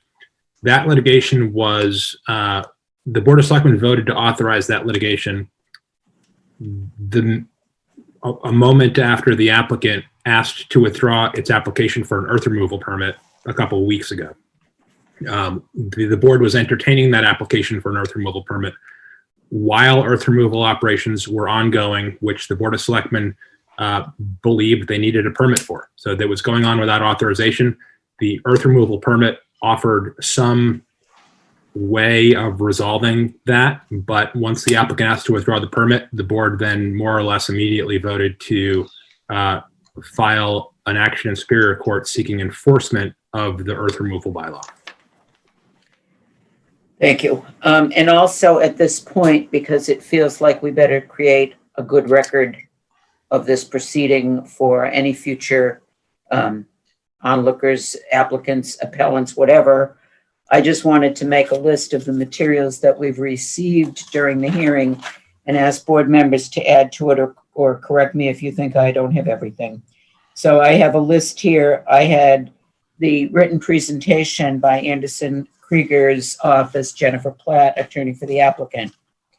I pulled the earth removal bylaw. It is referenced in both the application and Mr. Heap's oral presentation. So I've appended that as an exhibit that we've collected here at this hearing. I have the selectmen's minutes of the various selectmen's meetings that were circulated to the board, I think today or yesterday. I think the board's all had a chance to review those minutes.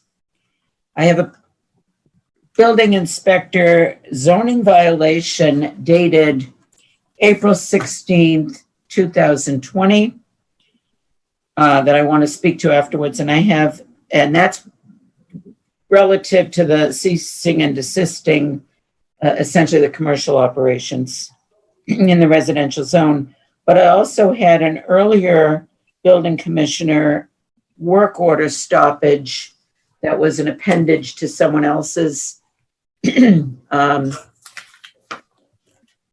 presentation. And I think it was also in the timeline submitted by the building commissioner that on March 23, 2020, there was a stop work order issued having to do with the removal of soils incident to the relocation of a barn. Once the barn came down, there was a stop order because that was no longer incident to the relocation of a barn, if I understand that one correctly.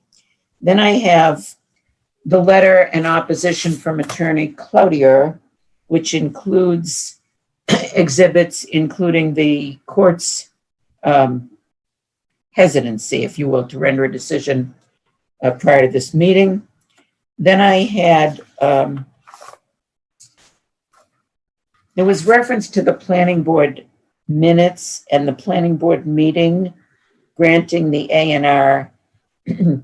I had pulled them for this hearing, but unfortunately that my copier copied about 7,500 pages of other matters. So I don't have it in front of me, but it was one paragraph that simply said the board granted the A&R for the 3-lot subdivision. There was absolutely nothing in the written minutes speaking to the elevation or the removal of soil. That's not to say that it wasn't discussed, as both the applicant and Mr. Connors referenced, that if you listened to the verbal minutes.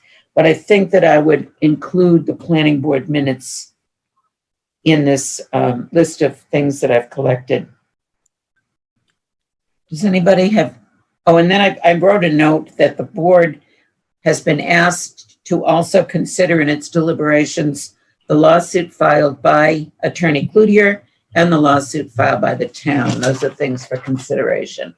Now, does anybody have anything else that I might have missed in terms of creating a record?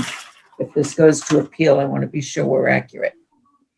If you're going to file the lawsuits, I mean, if you're going to, then will you put the opposition in?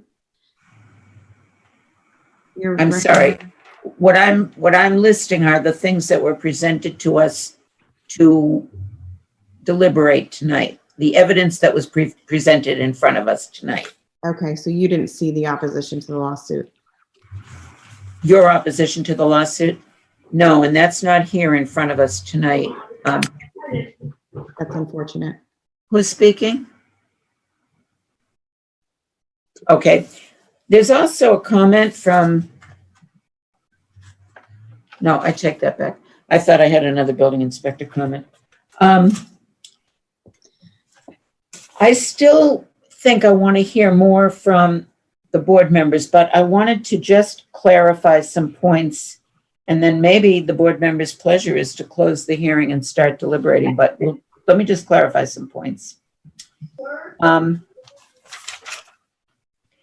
did not see a Conservation Commission order. There was reference to a Conservation Commission order of conditions that had to do with protecting the wetlands. And there was an email from Amy Green that said there was an enforcement order under that Conservation Commission order. I would like someone to speak to that. Just hold that for a minute, whether the applicant wants to speak to it or town council. I want to hear what that enforcement order was from Concom. I wanted to hear about, I saw that the elevation on lot 3 was proposed to be about a 2-foot difference in grade from prior to finish, like 242 is the elevation of Sleigh Ride maybe, and the finished grade on lot 3 was 240-ish. But I didn't see the elevation finished grade for lots 1 and 2, Janet. Maybe you can speak to that in a minute. I wanted to ask whether there's 2 zones on this property. Is any of the property along Air Road zoned commercial, or is it all residential? Somebody could speak to that, please. I wanted to ask whether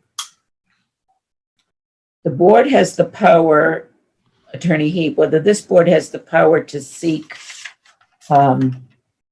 engineering peer review as other boards do relative to the engineer's report that's appended to Jennifer Platt's letter that says, in his opinion, it's incidental. So I wonder if we have the ability to engage a town engineer to refute that rather than one party or the other.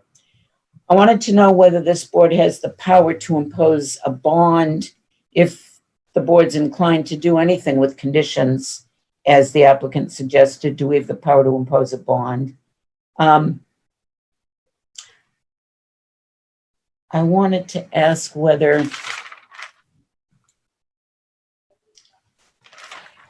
the enforcement, the upholding of the building inspector's decision bothers me, because the decision reads sort of narrow, that they're to cease, I gotta get back to it, I'm sorry.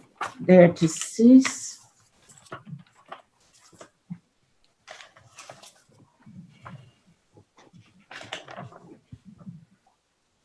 and desist all commercial mining activity at the site, which includes harvesting of earth materials for immediate and eventual sale or trade to a third party, and all commercial removal of earth material. My problem with that is, if we enforce that order, does the applicant have the ability to circumvent it again by saying, well, we're not doing anything more commercial, we're still going to alter the grades and do what we're doing, but we'll leave everything on site, and then we're not doing any commercial removal, but the activity won't cease. So I'm just questioning that. So those are my questions. And I would start with the first one, I think, was CONSCOM. Can somebody speak to the CONSCOM enforcement order? Do you want me to go through all of those, Sherry? That would be great. Thank you. Great. Okay, so the applicant did obtain an order of conditions from the Conservation Commission. After that order of conditions was issued, the commission found there were violations of the conditions included in that order of conditions and issued an enforcement order. And the applicant came back in for, I believe, several nights of hearing in front of the commission. I think as far as the Conservation Commission goes, they're in reasonably good shape in terms of compliance, last I heard, although that's been at least a couple days since I've checked in there. I think the important thing I'd note with respect to the Conservation Commission's review of this property is that I believe most of the wetlands that exist on site are located very in close proximity to Ayer Road itself. So we've got overall a 5.44 acre site, but the amount of wetlands present are relatively small. So it would not be fair to assume or to conclude that anything the Conservation Commission did in its order of conditions authorized the removal of 30,000, 40,000, or 160,000 cubic yards of earth from the site.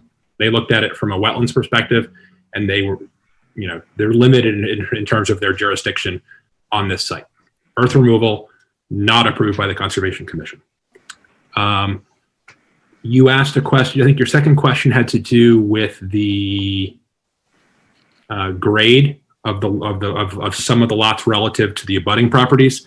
There was discussion in the selectmen's earth removal permit hearing that at least at parts of the property that we're talking about an approximately 30-foot grade cut from existing grade down to finished. That's not, I don't believe that's throughout the entire site, but that is in at least parts of it. There was talk, I think, of 26 or 28 feet total elevation loss based on the cut they're proposing to make. I don't believe any of the site is zoned commercial. As far as I'm aware, it is all zoned residential. Does the board have the power to secure engineering peer review as part of this application? I would suggest that it does. Just like in any other permit hearing, I think if the board wanted engineering review, that would be something the board could ask for. The applicant would have to fund it. Obviously, that would involve a continuation to another night of hearing, but the board could certainly do that. The only sort of word of caution I'd sound there is that we want engineers to talk about some things about the property or the site, but the question of whether what the applicant is doing or proposing to do is incidental or not is a question for the board to decide. There is a comment in the affidavit from Greg Roy that in his opinion, what they're doing is incidental. He doesn't get to make that call. He can offer his opinion, but it's not binding on the board in any way. He can talk about how he designed the site, what he did or didn't do in terms of calculating how much earth ought to be removed or not. Whether or not it's incidental is a legal conclusion, and that's what we're here for. You guys get to decide that, not the applicant's engineer and not our peer review engineer. So there's all sorts of engineering help that we could ask for and go out and get, but it's not going to, nothing an engineer says about yes or no on incidental is going to change the fact that that's your decision, not theirs. You asked the question of whether or not the board could require a bond. It's, I suppose, possible, although I am a little concerned, given the specific order that you have in front of you on appeal, that we get too deep into imposing conditions on this applicant. Mr. Mullen issued building permits for 3 single-family houses, and those have not been appealed. Those building permits exist. I'm not confident that this appeal provides a good forum for going back and including conditions on those building permits that were issued, 6 weeks ago, and which are not on appeal. So I would add that the Board of Selectmen's earth removal regulations specifically allow it to impose a bonding requirement, because we want anybody who obtains an earth removal permit to put the site in the shape that they say they're going to put it in when they're done with all their earth removal. So the board that board can absolutely require a bond, but I do have some concern about including that, about this hearing being the proper forum for including a bonding requirement going forward. And I have a note here. I have a note here that makes no sense. So I think I've forgotten your last question, but I know that there was one more. That was it. I just looked at my checklist. I think that was it. Okay. Thank you very much. Board members, questions? I think we could close the hearing and then discuss in deliberation. Want to make that motion? Before you close the hearing, there are some people with their hands up still Thank you. from the public. We have Jennifer. I'll allow her to talk right now. Is that Jennifer Platt? Hi, this is Jennifer Fife. I live at 9 Sleigh Ride Lane. And Hello? Can you hear me? Yes, hello. Okay, hello. So I just wanted to reference back, I know a question that you had asked if the Fields had reached out to the abutters, and they had not reached out to any of the residents. As far as I know, they definitely did not reach out to me. And speaking with my neighbors, they had not reached out to any of the Sleigh Ride Lane residents before starting construction. So we had no idea that the property had even been sold and that this construction was going to happen. It started to get excessive, we felt like, and that's when we kind of started reaching out to the Board of Selectmen. And I mean, I think that is one of the questions that keeps coming up, is what's incidental and what seems to be excessive as far as what the earth removal is for the building of 3 residential homes. We are happy to have 3 residential homes built behind our home. That's great. We love to have new neighbors. This is a great neighborhood that we live in with a lot of children. That being said, the mining that is going on behind my home is very concerning for the health of me, my family, my children, and all of my neighbors and their children as well. The amounts and piles of dirt, the constant trucks that are vibrating my home, the furniture in my home, the beeping of the backing up of all of the construction vehicles, it is ongoing and disturbing. I think somebody else, one of the other board members, had brought up, and this is something I'd love to hear as well, is what they're planning to do as far for dust and sound control. Nothing has been done since this has started to try to control any of that, and it is very disruptive. It's definitely more noticeable because we are all home now, but it is really concerning, and my kids are outside all day and have all these piles of dirts and rocks literally feet from my property is concerning. We're happy to have neighbors and have homes built behind us, but what seems to be going on is a mining operation, and it's concerning from a health perspective. Thank you. Thank you. Others?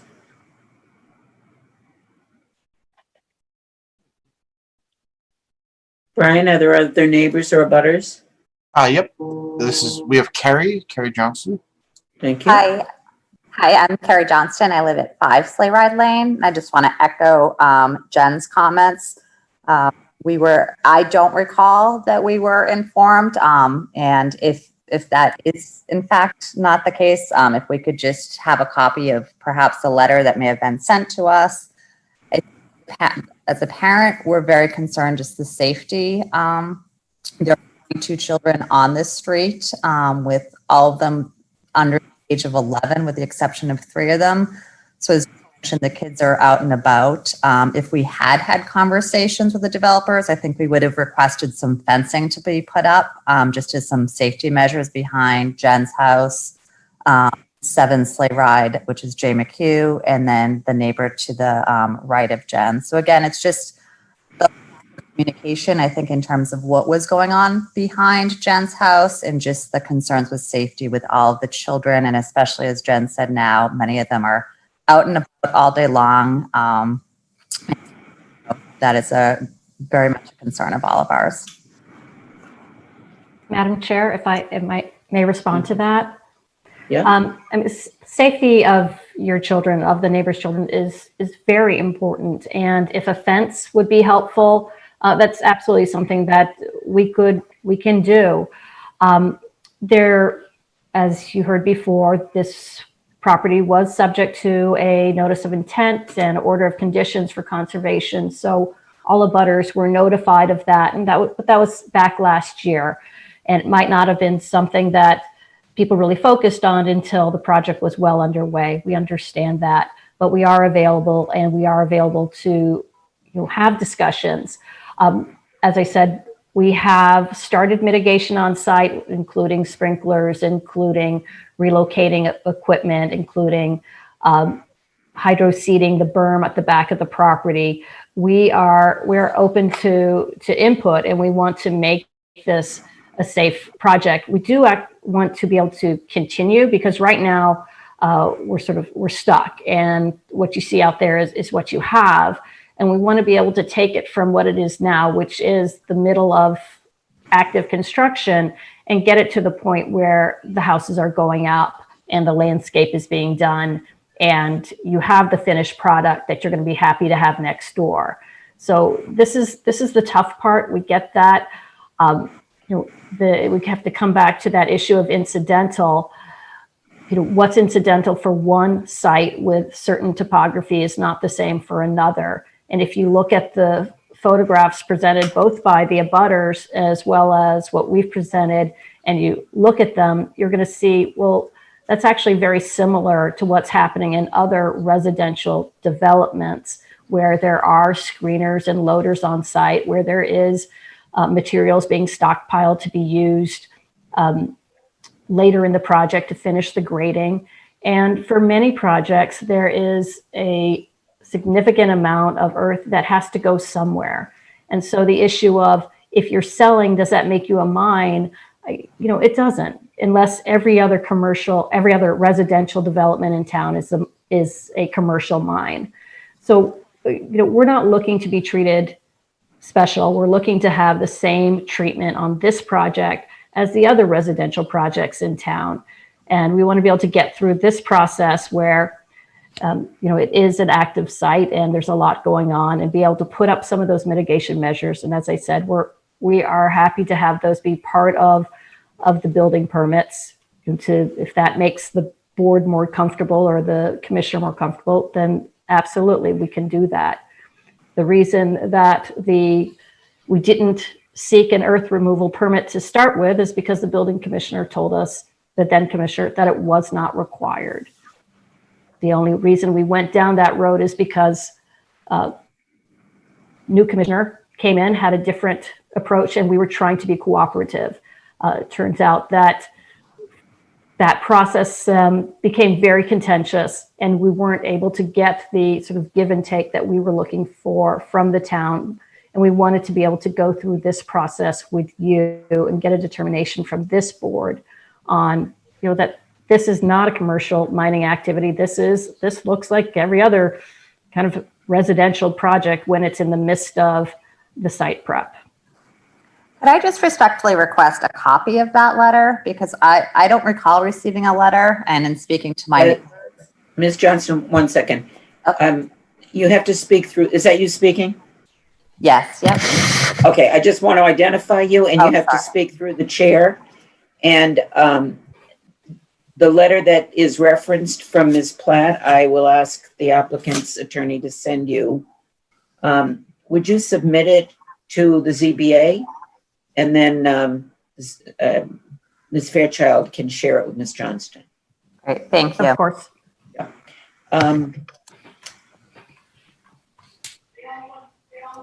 I wanted to go back to any other abutters that haven't been heard from yet. Yep, we have William Hill who wishes to speak. Mr. Hill? Yes, can you hear me, Madam Chair? Yes.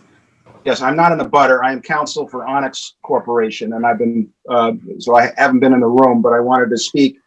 Just, I know the hour's late, but in response to some things that were said about Onyx. Onyx is the operator on this site. John Durkin is the operations manager. He's been running sites like this in Eastern Massachusetts for many years. Safety is paramount. A lot has been said about this is a mine. By repeating the word mine, you turn this into a commercial operation somehow. Mr. Cloutier repeated it. And what he didn't say is that the hearing that we had in front of Judge Barry Smith in the Superior Court, the judge was more than just hesitant to do something. He ruled that on the record that Mr. Cloutier had failed to achieve either likelihood of success or irreparable harm. Onyx, as it does with many sites like this, gets an application and files a permit with MSHA that has the word mining in it. It does not make this a commercial operation in a residential district. What it does is it establishes safeguards and safe site. They're doing this on other residential projects. Residential projects throughout the Commonwealth have MSHA permits. Does not make this a commercial mine. You don't take the soil and you can't just pick it up and dump it in a hole somewhere. It has to be sold. This is quite typical. It does not make this a commercial activity in a residential zone. This is just in the same way that you might take timber off a site, a residential site, in order to get it ready for houses. In this case, 3 lovely colonial houses. They're going to have wonderful backyards that kids are going to play in someday. In order to make that happen, this construction project, you have to do this, and that's what Onyx does. They do it safely. They do it in the same context that they do in other projects. They get the right permits. And to repeat the word mine and commercial does not achieve the objective of saying this is some sort of unlawful activity. Nor is it, and I find the brief of the applicant quite persuasive on this. There have been 3 earth removal permits based on a Freedom of Information Act. Not one of them has anything to do with a residential project, as I see their materials here. So unfortunately, in my observation, kind of coming in on the sideways, we have a situation where there's a orderly process of earth removal in connection with the construction of these 3 houses that landed in the middle of a neighborhood in the midst of a pandemic, as Ms. Platt has indicated. And so that is the situation we find ourselves in. But it doesn't make this a mine. It doesn't make this a commercial operation in a residential district. It makes it work in connection with and incidental to these residential houses that are going in. And just to finish, as Ms. Platt said, this is an extraordinarily difficult site. It's not a normal site, 55% grade. It's a residential zone.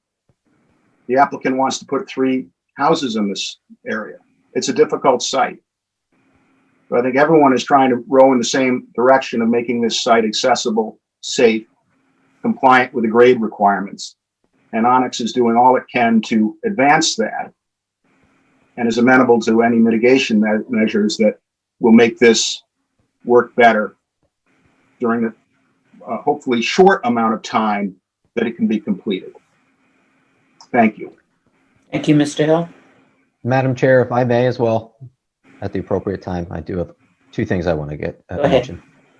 Thank you. So just sort of following up on Mr. Hill's comment a moment ago with respect to this commercial issue, I would suggest to the board that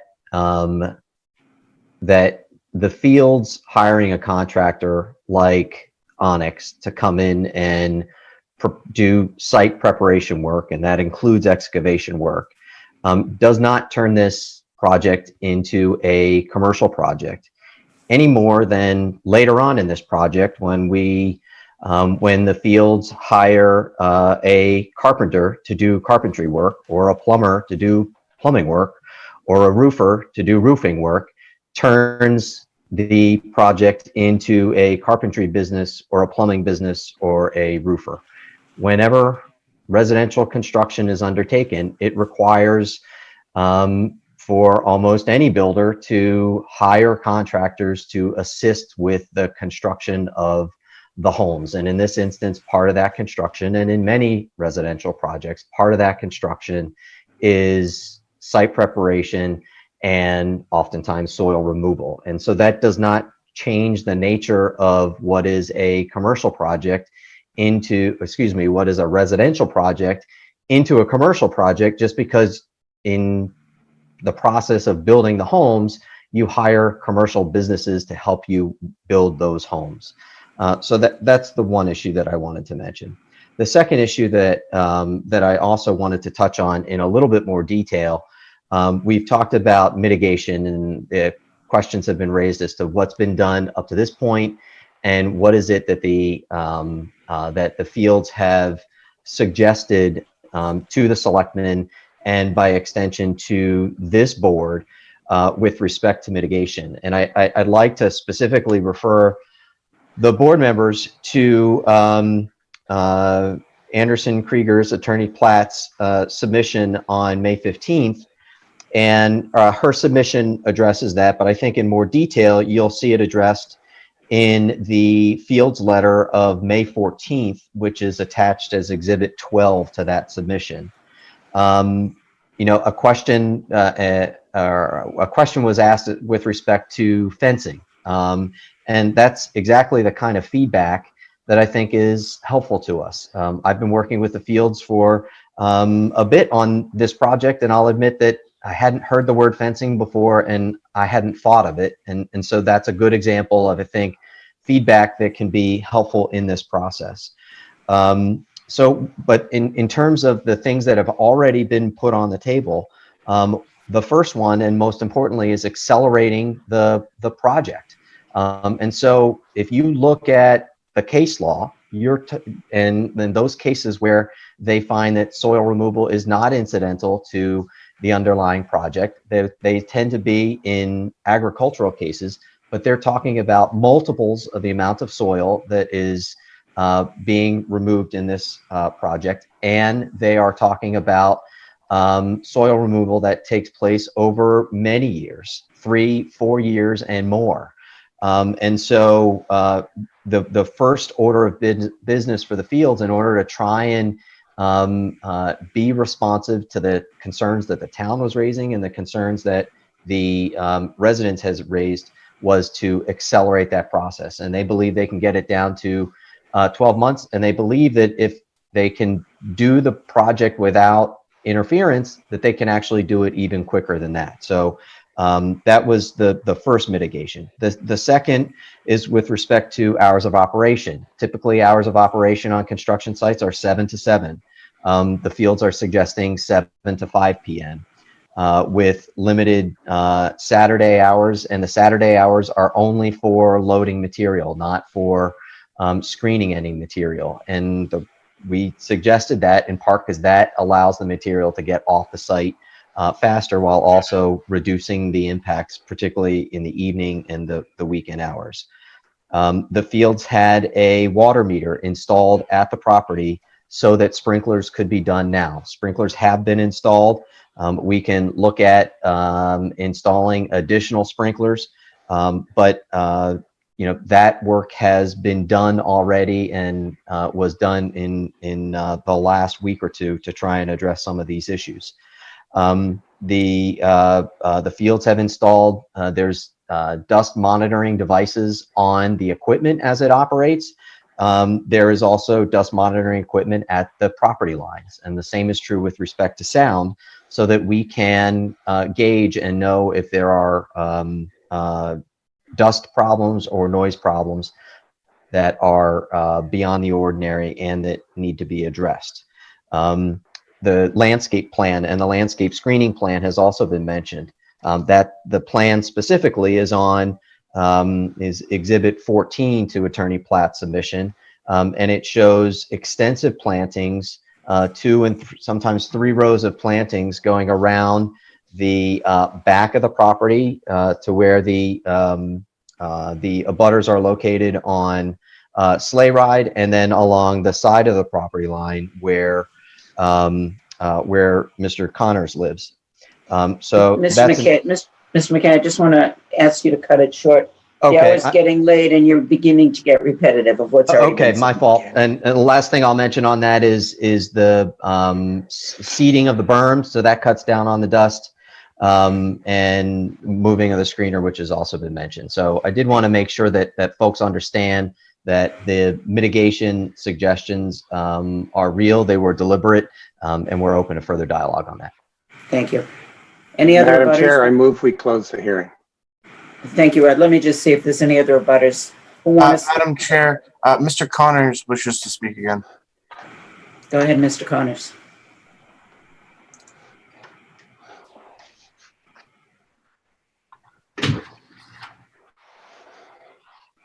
Madam Chair, it's TJ Connors. Can you hear me? Yes, I can. Thank you very much. I'd just like to counter a couple of things that have been said here. They keep claiming that this is a difficult site. This was a 100-year-old farm that was maintained by an elderly woman. For the last 16 years, I've lived next to her. This is not a difficult site. They created this difficulty.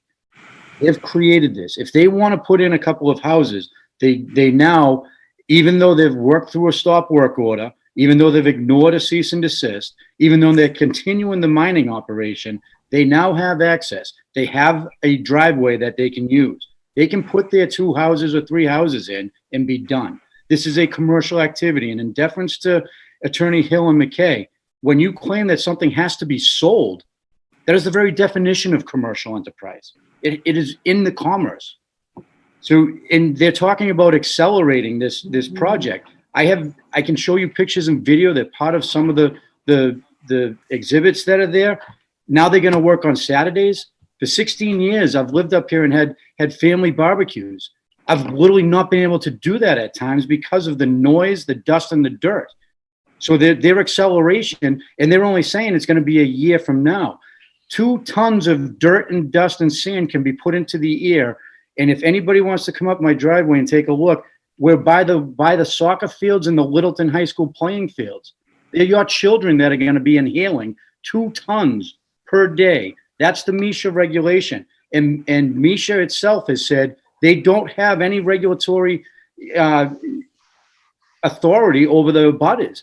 They don't regulate the mine based off of the residential neighborhood because they don't have a mine in residential neighborhoods. They can say it all they want. This is a mine. John Onyx said he's overseeing an earth removal project. And quite frankly, the earth removal permit that the town can issue that they withdrew from the process, that permit could have put all of the mitigating factors that they claim. That is within the power of the Board of Selectmen to do when they issue the earth removal permit. They could have slopes in there. They could have returning the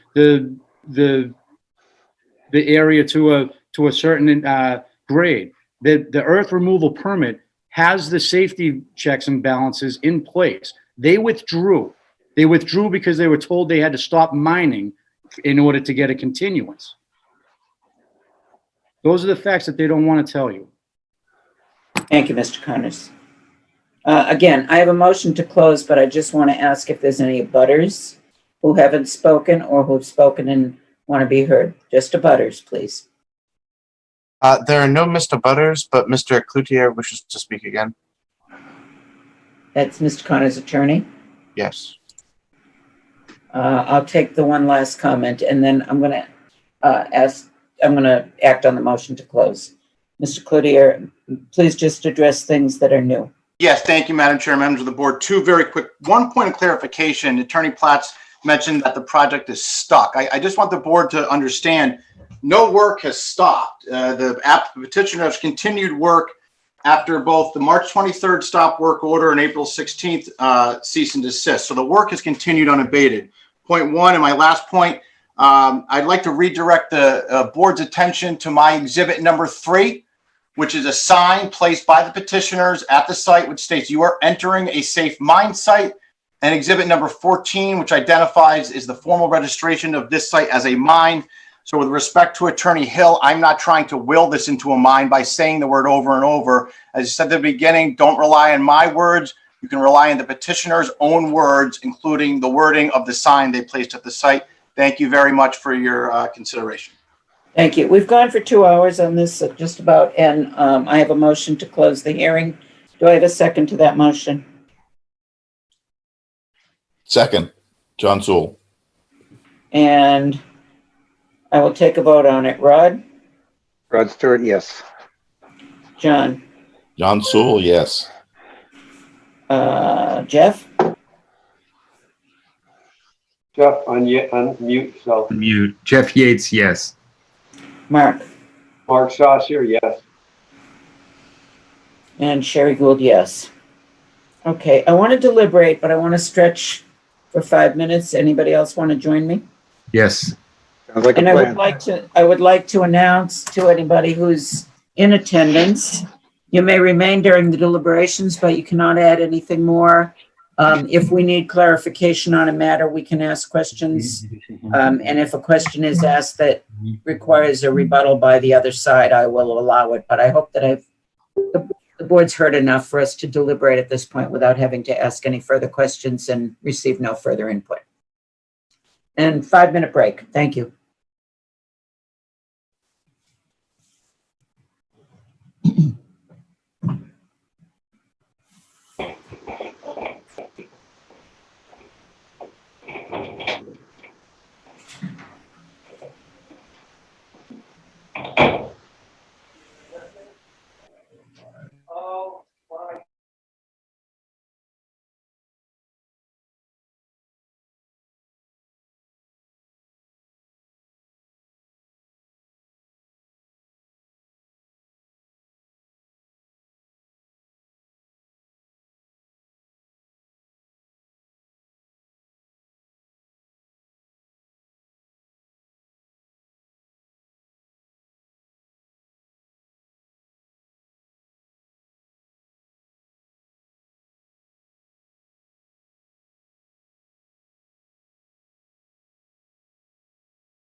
Sherry, this is Judy. Did you have a question? Yeah, I can't see all the participants. Can you just tell me, find how to do that? Yeah, sure. It's called Gallery View. Right now, tell me what you're seeing on your screen. I see the blue sign that says brief recess, and I see 4 participants on the right because I put it on split screen. Okay, so there should be at the very top. On the bottom, there's a button called participants. If you click on that, it'll give a list on the side. But it says there's 31 participants and I'm only getting 11.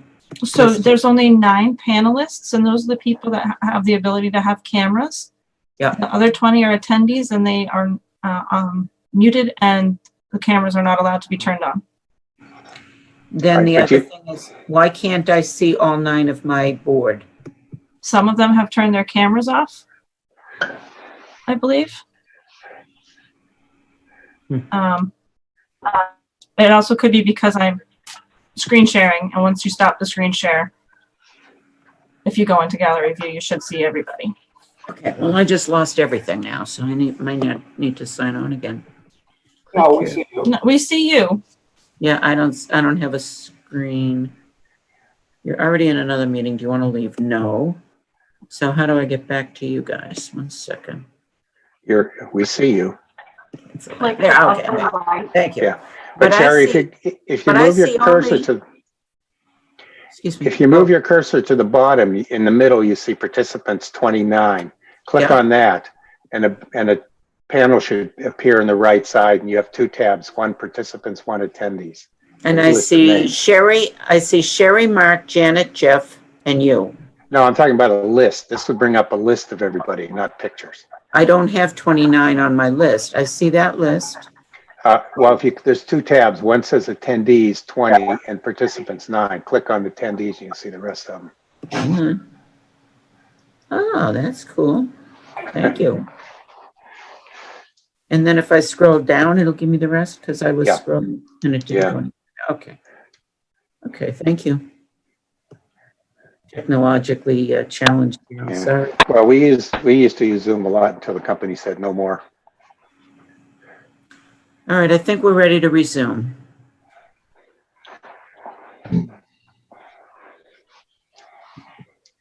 Are we all back? Okay, we've closed the hearing and it's time to deliberate. And what our board generally does is start at one end and go to the other. So let's start with, Kitty, I'm going to start with you, comments.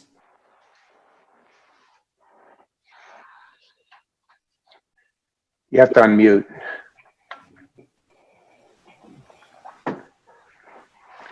Kitty on? No, she's muted. I'm here now. Sorry. I have to confess, I was not able to delve into all the details of the submissions. I'm working full-time, full steam ahead. But in any event, I'm very concerned with some of the representations and the pictures and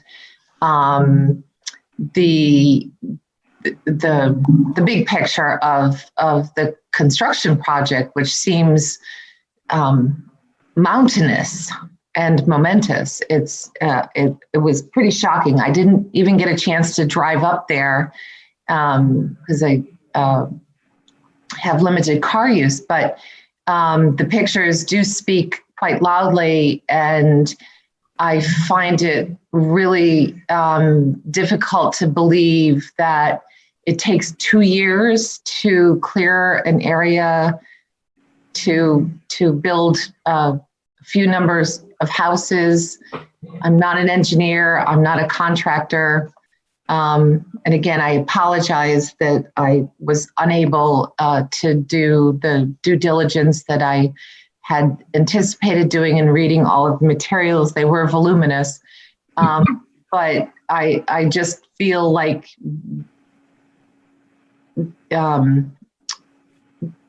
this does not seem like incidental in any way, shape, or form. I remove things incidentally from my property, lands, debris, etc. But this just seems out of control to me, and I don't understand it. I'm open to being educated about it, but based on what I've heard tonight and the amount that I was able to read, I can't say that this seems in any way, shape, or form to me to be incidental, if that's the definition, the crux that we're looking to define so as to move forward. Thank you. Rod. Okay, I could have a lot to say, but I'm going to keep this simple. I see it boils down to two things. One, Council Heap suggested that we determine if it's incidental to preparing 3 lots or not. And secondly, if we say no, is it allowed under the zoning bylaw? I would maintain, and I agree with him, that this goes way beyond what's incidental to preparing 3 lots.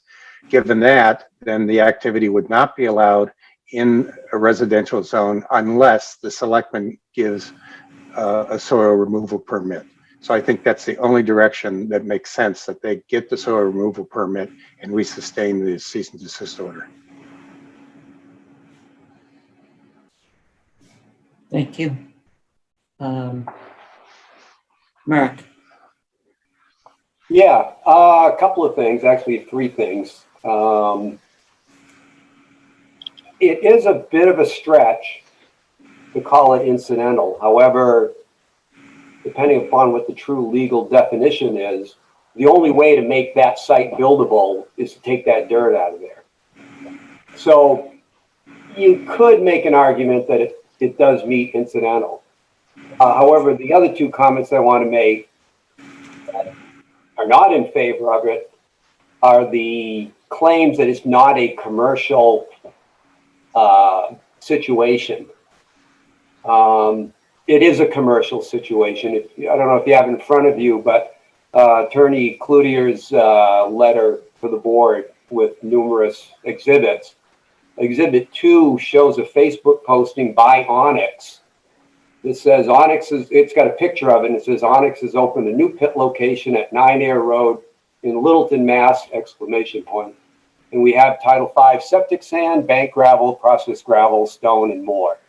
And then it goes on with whatnot. So they're essentially advertising materials they're selling from there. Going down to Exhibit 5, which has a whole bunch of pictures. The last one looks like it was taken from a drone looking up. You can see all the piles of materials. You can see Mr. Connor's house. And right across the street is what used to be the very fine plant, the bottling plant. In some respects, the bottling plant and the soil area have a lot in common.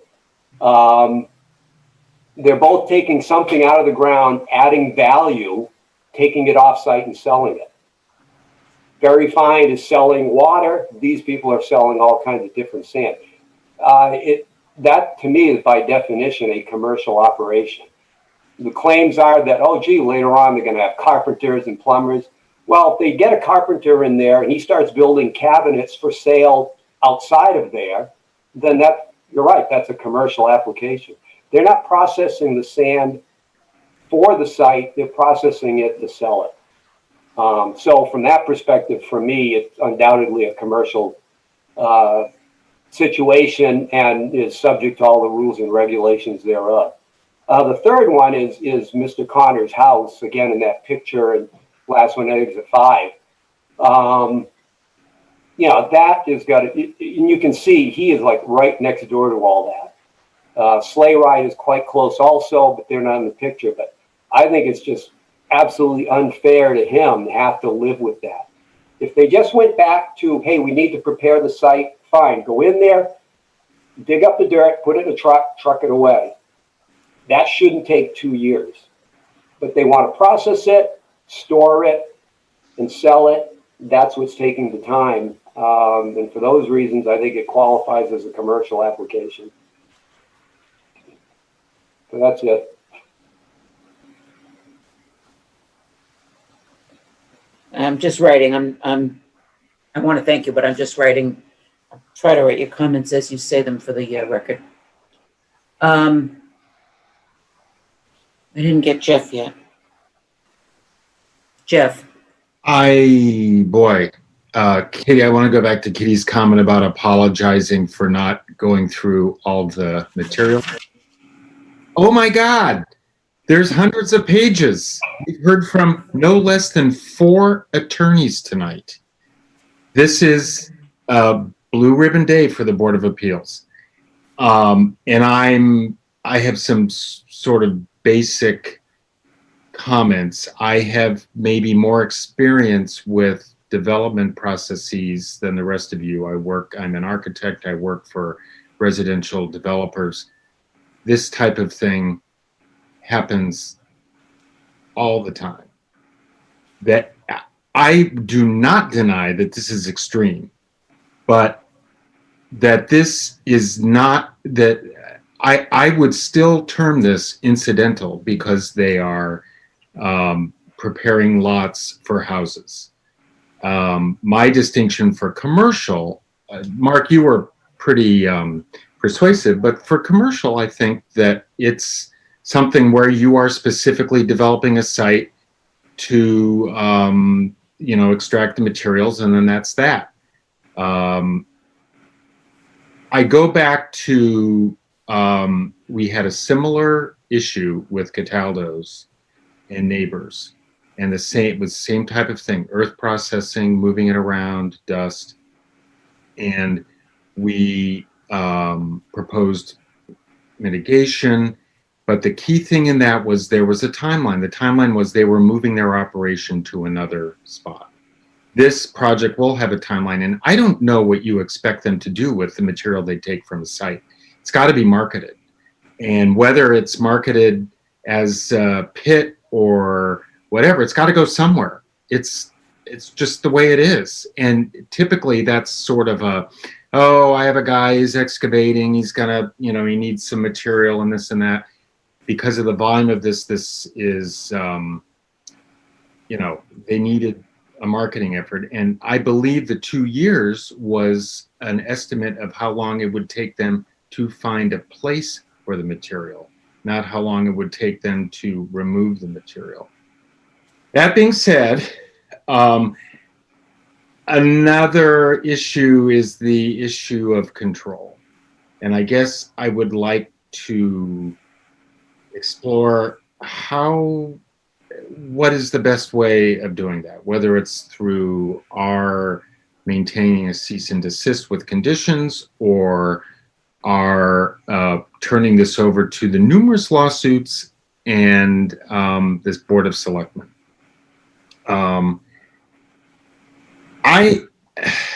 The other thing that struck me is this: if this had been a subdivision instead of an A&R, I don't think we would be here, because there would have been review and as Attorney Heap said, there would have been some control of this. So that's my question. I sort of reject a lot of the words being flung around, but I don't reject the idea of bringing this to some kind of control, and I don't know the best way to do that. And I'm willing to hear. Thank you. Who did I miss? John. Sewell. Yep, I had to turn myself back on. So again, I go back to the whole concept of being a small part of the project, and to me, it's the biggest part of the project, probably the biggest quote unquote moneymaker for the project. Selling three expensive homes in Littleton is probably not going to make anywhere near maybe half of what selling the soil is going to get. So it's not a small part; it's a big part. And so I think that we have a process in town through the selectmen to control and set standards and so forth for this. And I think that's where they should go back to. I think the building department has made the decision that it is not a small part and it's a big part. And I agree with it. I think that's where we should be. Thank you. Did I get everyone on the board to weigh in? So I was approaching this hearing more to gather information and to try to be objective than anything else. And I've heard all the sides and I've heard all of the comments and don't disagree with any of you, but I had some thoughts and you can accept them or reject them. I just wanted to lay them out there. My first thought, as I said early on, is if we completely uphold the building inspector's determination, we are tacitly saying that we find it a commercial earth removal gravel mining operation. And I think that forecloses the ability to view this as a site that needs to be stabilized and finished for the siting of homes as it started. I agree wholeheartedly with Jeff's approach, which is we should have the control and we should probably pass the control on. I don't think our board is in an ideal situation to determine what would be the best mitigators for this much activity on this site. And I don't think our board is in the best position to identify things like start and finish grades and noise pollution and dust pollution. I'm completely motivated by the neighbors' position, a unique position of being terribly impacted by this, something that could go on for a full year. And we've had sites with far less disturbance where we've tried to impose greater conditions to stop the upset to the neighbors. But I think this site has exceeded our capacity as a board to do this without some professional involvement, without a bond in place and other things. My concern in overturning the entire building inspector's decision is it's really minor, but I think it translates to something major. If we say it's a commercial earth removal operation, do we frustrate the ability of the applicant to get some relief in front of the select body because our decision gives ammunition to anybody to say they can't do this operation in a residential zone? And while that would have been a nice thing to decide at the commencement of the project, we're in the middle of a big, huge crater that needs to be stabilized. So I think that whatever decision we make as a board, and it can be to support the cease and desist order until they get a select body permit. And I think we could use the rationalization that incidental or not, they're distinguishable from a subdivision where the expertise of the subdivision, of the planning board and its ability to get peer review safeguards against things like this happening without the control. So had this been a full subdivision, planning board would have put in the mitigation measures at the outset. They would have dictated what the start and finish grades are going to be. They would have dictated the bond be in place to make sure that if, God forbid, the developer goes belly up, somebody can finish this. All those things need to happen. There's no question in my mind.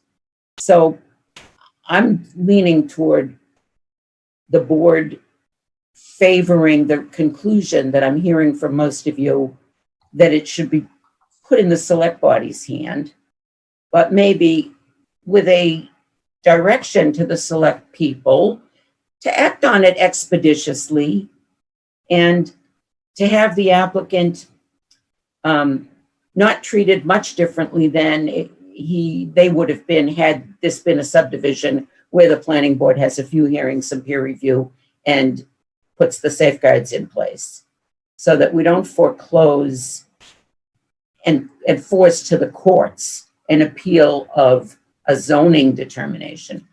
I think that supports that the abutters get their protections that they need. It supports that the applicant can, in some fashion, finish this, and the town gets some control over what has become a very disturbing site from a public point of view as well as from an abutter point of view. Comments?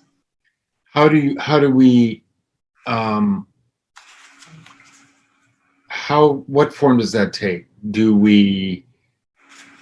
Your argument that if we uphold the cease and desist as is, then we create some problems going forward for various reasons. But can we uphold the cease and desist and apply conditions, or can we condition the upholding of the cease and desist to a time frame allowing the Board of Selectmen to act, or what is the best way to do that? Or I liked what Sherry suggested there, that we uphold the cease and desist until they receive a soil removal permit from the selectmen. That gives us essentially a time frame. If they get that, then it becomes null and void. But maybe with an express direction to the selectmen that we're upholding the cease and desist to enable the selectmen to impose reasonable conditions on this project, but we're not upholding the determination that it's commercial mining operation, because I don't want to go that far. Oh, that's fine, but you can write the motion then, because you have the good words. So I'm just thinking, does that do it? Does that give the abutters the protection they need? And does it give the applicant some, expeditious resolution? If, they're entitled to a speedy hearing on this, I think they need a speedy hearing. I don't think you want that site disturbed all summer long. Well, they did have the hearing. They could really just pick it up where it left off. We could give them some prompts toward mitigation. We can give them, sound, dust, fencing,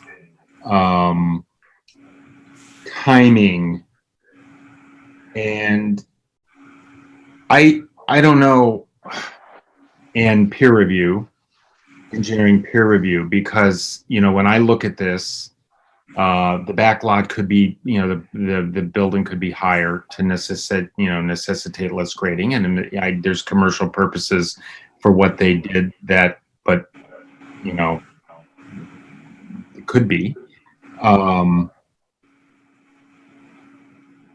basically outlining what this hearing has found are the concerns of the abutters. Do we really need to do that? Because that'll come out in the selectmen's hearing. Okay. Rod, you're entirely right. Rod, you're entirely right that it will come out in the selectmen's hearing. But I think it's very clear from what Mr. Cloutier appended to his exhibits that at least one judge of the Superior Court is waiting for the zoning board to weigh in. I'm going to use the word weigh in. I'm not sure they need a decision. And I think it's clear that Attorney Heap suggested that when he goes before the Superior Court and the same judge on Tuesday, that judge is going to want to know what the zoning board weighed in. And one of the things we could do, and we've done in the past, is to uphold the cease and desist for now, continue this hearing for the select body to act on the soil removal permit and request or require that we have the selectmen's reply to the soil removal permit before we make a decision. Not sure that's the way to go. I'm just looking for opportunities to say, nobody's going to get in court very fast. I don't want all these people stuck all summer with an open site, frankly, a site which I think might be dangerous as an attractive nuisance to children, especially if they lift the quarantine order and kids start running around and playing again. I think the site needs to be stabilized sensibly. I don't want this board to prohibit, as somebody else said, the truly incidental actions of digging. I think even the abutter said it. They could dig 3 foundations right now and begin the process of putting 3 homes up. I don't think I want to stop that. And I don't necessarily want to say stop removing earth from the site, because like Jeff said, you got to put it somewhere. But So I that's like- the selectmen's decision on how and what conditions to remove the material. So how do we get the select body to act expeditiously so that this site can move forward sensibly and with the proper mitigation in place? And Jeff, I like your idea. I do like your idea of enumerating those things that we would like the selectmen to consider addressing. I have no problem with that. My goal is that they go to the selectmen for a soil removal permit. If we add additional information, we continue the hearing until that happens, that's fine. Well, we closed the hearing, so we can't continue. Do we even have to continue, if we continue the hearing, do we even have to uphold the cease and desist? I mean, is that sort of belt and suspenders? Well, I think we have to act on the cease and desist because there's probably an argument that says if we don't act on it, they're able to keep operating. Madam Chair, Who's that? Who's speaking? Madam Chair, Town Council wishes to weigh in. Yes. I'm going to ask Town Council to weigh in. How's that sound? Thanks, Sherry. Thanks. Can everybody see me? Yes. You can hear you, can't see you. Yeah. I just want to add a couple comments based on the discussion. I just want to say that I think, without prompting the board to do any particular thing, I just want to say that I think upholding the cease and desist order would not prohibit any necessary site restoration work. They can do that, I think, within the terms of the order, although you could make that clearer if you wanted to. But again, I don't think the order prohibits stabilization work. It just prohibits, the earth removal from the site. So if there was a slope that needed to be stabilized or hydro-seeded or anything like that, I don't think that work would be inconsistent with Mr. Mullins' existing enforcement order. And also just the question of how to exert some control over this particular property in a way that will get it into a final shape that everybody can live with. I think that is exactly what the earth removal permit is for. The Board of Selectmen have extensive and detailed regulations on what they look at, what information the applicant needs to provide as part of that public hearing. That is, I do believe that is the best forum for this to be looked at. I just want to sound a note of caution, which is that the applicant has withdrawn its application, and we're presently, the Board of Selectmen are presently in court attempting to make them come back. So the idea that I just want to be careful about the idea that anything the board does is going to cause the applicant tomorrow to come, running of its own free will back into the Board of Selectmen's office to refile their application. I don't have any basis to think that that is going to happen without some further action. So I just wanted to note that we as things presently sit, there's nothing to suggest that they're coming willingly back in to apply for that permit from the Board of Selectmen. But isn't that what I'm proposing, is that we fashion our decision in such a way that says we're not opining that this is a commercial mining operation, but we are stating that insofar as it never had the overview of a subdivision peer review, we're telling the applicant that we will uphold the building inspector's decision unless they go to the selectmen for an earth removal permit.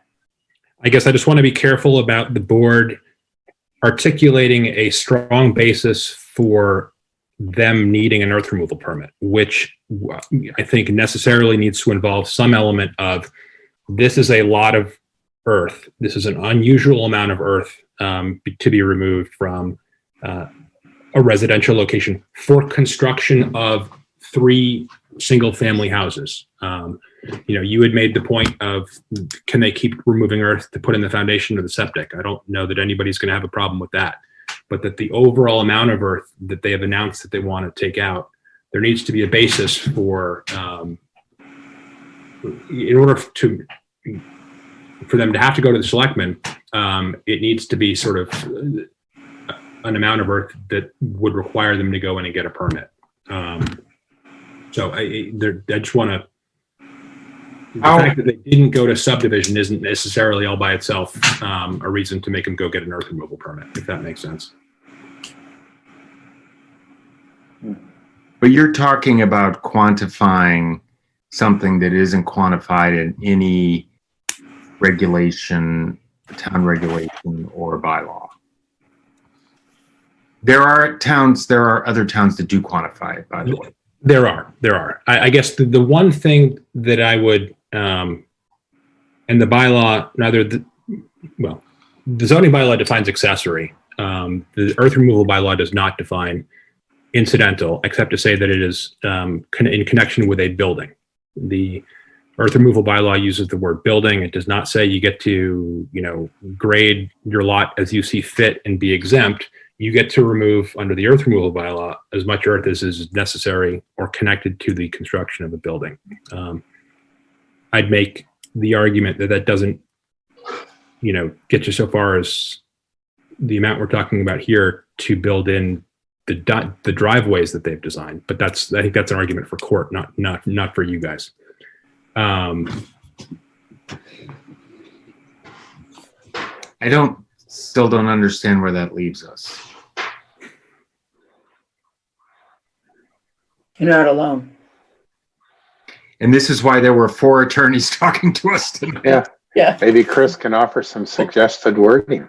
I would add one, I guess there's one point that I didn't make earlier that I should, which is that there is case law cited in probably Mr. Cloutier's papers that suggests that large amounts of earth removal, when being performed in order to bring about a use a year or two down the road that is allowed under the zoning bylaw, is not by itself an appropriate accessory use of property. The 2 examples in the case law are, one was the property owner wanted to put in a Christmas tree farm, which would have been allowed perfectly by right under the zoning bylaw. But in order to do it, they had to, engage in a couple years worth of earth removal and a couple 100,000 cubic yards of earth to do it. The court in that case found that that amount of earth was was a use all on its own that was not allowed under the zoning bylaw, and the fact that they were at least in part removing that earth to get to a final result that would have been permissible didn't somehow make the earth removal okay. There's a very similar case where the end result was going to be a cranberry bog, but the applicant wanted to remove earth for a couple of years. The court found that they couldn't remove the earth, even if what they were doing it to do was get it to the end result of the cranberry bog.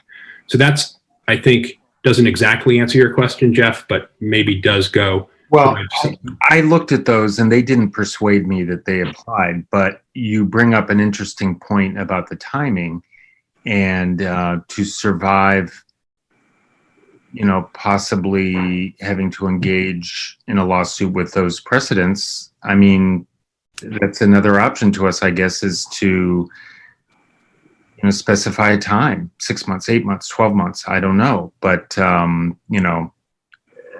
I still don't see where that gets us, though, with dealing with this particular matter, which is whether or not to uphold the cease and desist. And I'm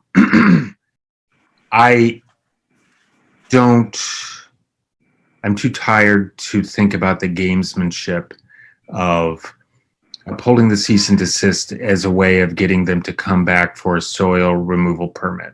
I mean, I don't know. Our goal is to try to, once again, bring this under some sort of control. So Jeff, the applicant themselves said, did you just sign off because you're too tired, baby? Jeff's still there? Did I lose him? I think we might have lost him. I think so.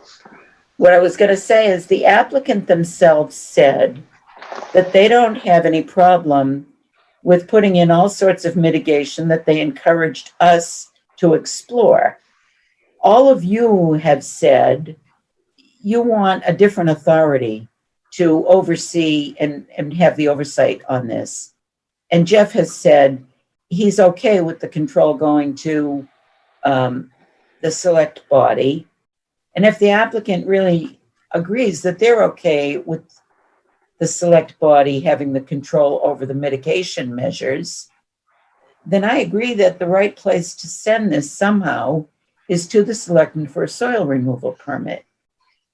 I don't understand the hesitancy on Attorney Heap's part in saying that if we uphold the cease and desist with language that says we uphold the cease and desist to the extent that we think the select body should issue a soil removal permit so they can oversee the mitigation measures, I don't understand why that is objectionable and why he thinks that the applicant would then not go to the selectmen. And if the applicant goes to court rather than the selectmen in these times, I think that's going to be a bigger delay for them. But aren't you already in, isn't everybody already in court? They're all in court. They're all in court as, in my estimation, as a measure of holding their place, Kitty. I mean, everybody's looking for injunctions to stop the operation. If we stop the operation to send them back to the select body, they have a venue to be heard. The neighbors have a venue within which to come and be heard.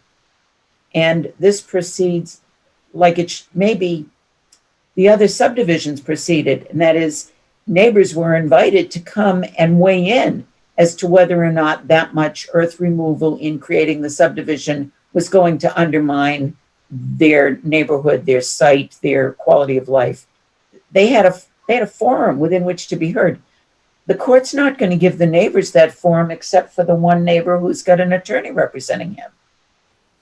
So doesn't the select body represent that forum? That's all we've asked. That's all the board asked for in its motion for preliminary injunction. It asked that earth removal stop until such time as they come back in and get a permit. There's every acknowledgement in those papers that they can come back in, can and should come back in any time, and hopefully convince the board that a permit can properly issue. Then why can't this body acting in substitution for the building inspector make that same determination that we uphold the cease and desist until such time as they get an earth removal permit? You can do that. That sounds like a good motion. And then do we want to put other things on, like have the selectmen should consider mitigation X, Y, and They Z, will. like Jeff We said? I don't want to take over their authority. Right. They're the ones that issue the mitigation measures. I would keep it simple, just like you said. Yeah. But I don't want to go so far as to define. I'm okay saying this, we believe this is more than incidental. I'm okay with all of your conclusions that you find this more than incidental, but I don't want to support the building inspector's elevation of it to a commercial mining operation. That's my only objection. I guess what I'd say, if I could offer a suggestion, what I'd suggest then is that you make there are two components there. The one is that he did find that what is being done is substantially in excess of what could reasonably be described as incidental or accessory to the construction of 3 single-family houses. You could specifically cite that as a basis for your action, and you certainly well leave off the point about it being commercial. I think that would achieve the result that everyone has discussed.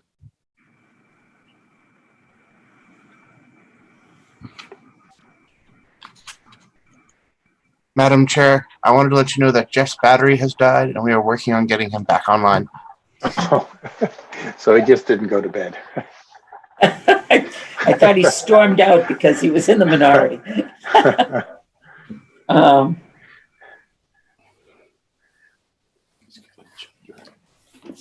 I'm going to give him a minute while I think about what Chris just said, because I thought that if I wrote it right, it would help draft a motion for it.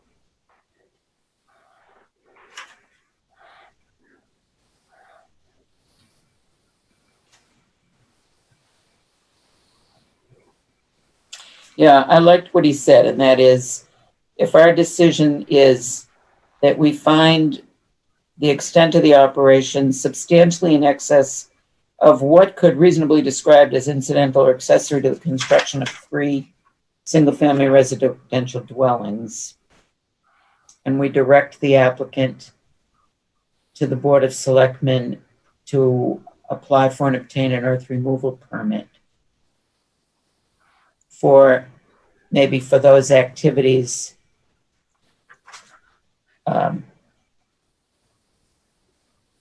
that are not specifically limited to stabilizing the site,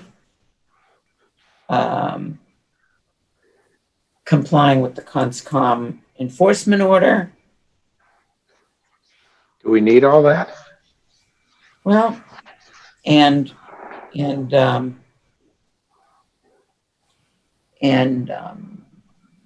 maybe just digging foundations. I would like to include that only because it won't take the oars out of the water. If we don't include it, they don't have a direction of what they can do, and the selectmen might not be able to act expeditiously, and they're dead in the water for everything. Well, in a way they do, because the cease and desist just talks about removing soil. It doesn't talk about preparing foundations on the existing site. You're right. I mean, they still have a permit to build the houses. They could start digging foundations and pour foundations and start building a house. But it isn't removing the soil a precursor to all of that other work? That's what they want. Moving the soil for a foundation, you're talking a couple truckloads, not 160,000 yards. But that's removing soil from the site, John, so. Well, you could take the little soil that comes out from a foundation and stack it someplace. There's plenty of place in 5 acres to stack That's the problem. I don't think you can. From the excavation pictures we saw, they're right up against property lines with this big, huge bowl effect going on right now. And you don't know if they're actually down to the level where the foundations want to be yet. Oh, no, I don't. Right. That's what it looked like. But I think if you say that they're allowed to do that, you just can't. You have to maintain the building inspector saying you can't take soil off the site, but they can do whatever work they want within the site, because the building inspector didn't say they couldn't do that. He said you can still build the house. Can't take it off the site without a soil removal permit. So it's up to them to figure out, how they do it. Maybe they pile all the dirt up on one house's location and build the other 2. You don't have to build all 3 at the same time. That allows them to continue to work. And I think, the conservation was probably mostly concerned about the fact that just across Air Road is a swamp, right? Well, wetlands, it's called, I guess. And that's probably what the biggest thing is, because their construction, their digging is well within the 100-foot buffer requirement of wetlands. So up on top of that hill, I can't imagine there's any wetlands where they're actually moving the soil out of.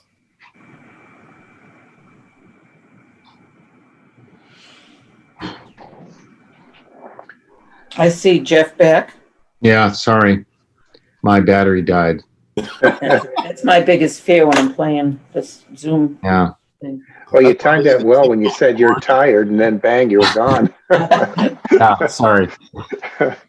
So you're what? Well, you don't have to go back what you're thinking about now, but Well, Sherry had some sort of- good wording. Chris sort of concurred that we could find exactly what the building inspector found short of the commercial operation. We could find that the activity underway at 9 Air Road we find it substantially in excess of what's reasonably described as incidental or accessory to the construction of 3 dwelling houses. And we uphold the decision to cease and desist all commercial activity at the site, which includes harvesting earth materials and removing soil, but not necessarily activity to stabilize the site and enforce the conservation order or digging foundations until such time as they obtain an earth removal permit from the Board of Selectmen. Yes. I hope you wrote it down. Yes. Would we add anything in there that the current activity or the past activity has been detrimental to the neighborhood and that's one of our concerns? And that's one of the reasons why we would uphold the cease and desist? I don't think we need to. That's language for a variance or something. Right. Well, We I also don't want to, the topic and just wondering whether some reference to it should be included in the decision. It'll be we in want the, the selectmen to be impartial. We don't want to put something in their head. no, actually, Rod, I mean, something negative right off the bat. Rod, I don't agree entirely with that. I think Well, I that thought that's what you said earlier. no, I don't want the selectmen to view this as a commercial mining operation. But I certainly want the selectmen to see, and they will in the decision and in the minutes, it's going to reflect the neighbor's concern and the need for mitigation. That's going to be there in the So decision. in your statement about the excessive, in your statement, you said the excessive removal, maybe just add a phrase saying that has been detrimental to abutting properties or something like that. I wouldn't put it, sorry, Jeff, I wouldn't suggest putting it in the motion Okay. or in the decision. I would suggest putting it in the fact findings section of the Okay. decision. Okay. Does everyone agree with that? That's fine. Yeah.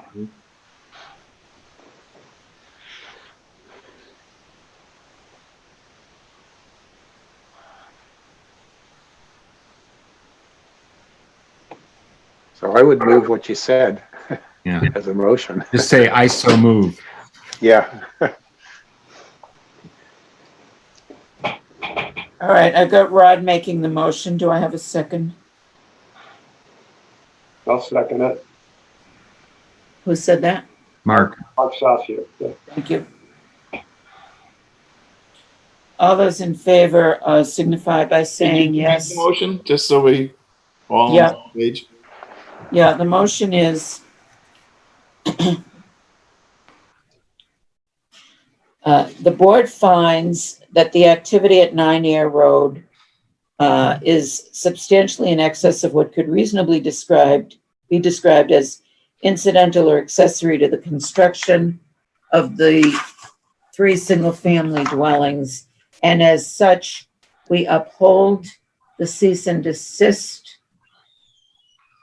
order of the building inspector to cease and desist all harvesting and removal of earth materials from the site for sale or trade to third parties, except to stabilize the site, comply with the Conservation Commission enforcement order, and digging foundations until such time as an earth removal permit is obtained from the Board of Selectmen.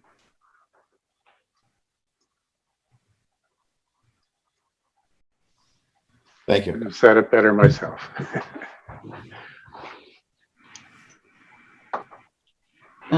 Just give me a minute.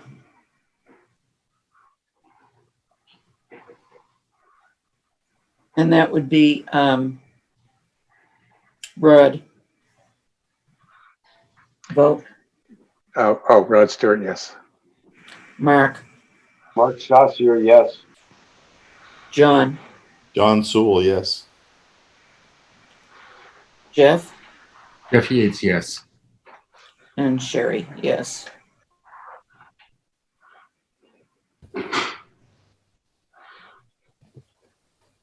All right, board, I think you worked hard on this one. Yeah, we haven't had a long meeting like this for years. No, and I really appreciate that you had all reviewed all the materials and were very deliberative on both sides of this. It was nice to have you all on board. Well, thank you, Sherry. You do an excellent job as always. Thank you. Can I ask? And I want to thank town council for being available to us. It was a big help. Thank you all. Have a good night. Definitely, thank you. Thank you. Good night. I want to thank the applicant and the attorneys for the information, all of the attorneys and the abutters for your reasonable positions as well. And I'll entertain a motion to close the meeting. I make a move to close the meeting. Oh, okay, I'll second Mark's motion. To close the meeting. Yes. All those in favor signify by saying aye. That would be Mark Mark Saucier, yes. and Rod Rod Stewart, yes. and John Sewell John Sewell, yes. and Jeff Jeff Yates, yes. and Sherry, yes. Yay. Thank you all. Good night, everybody. Good night. See you in a month. Thank you, Brian. You hosted beautifully. Yes, it's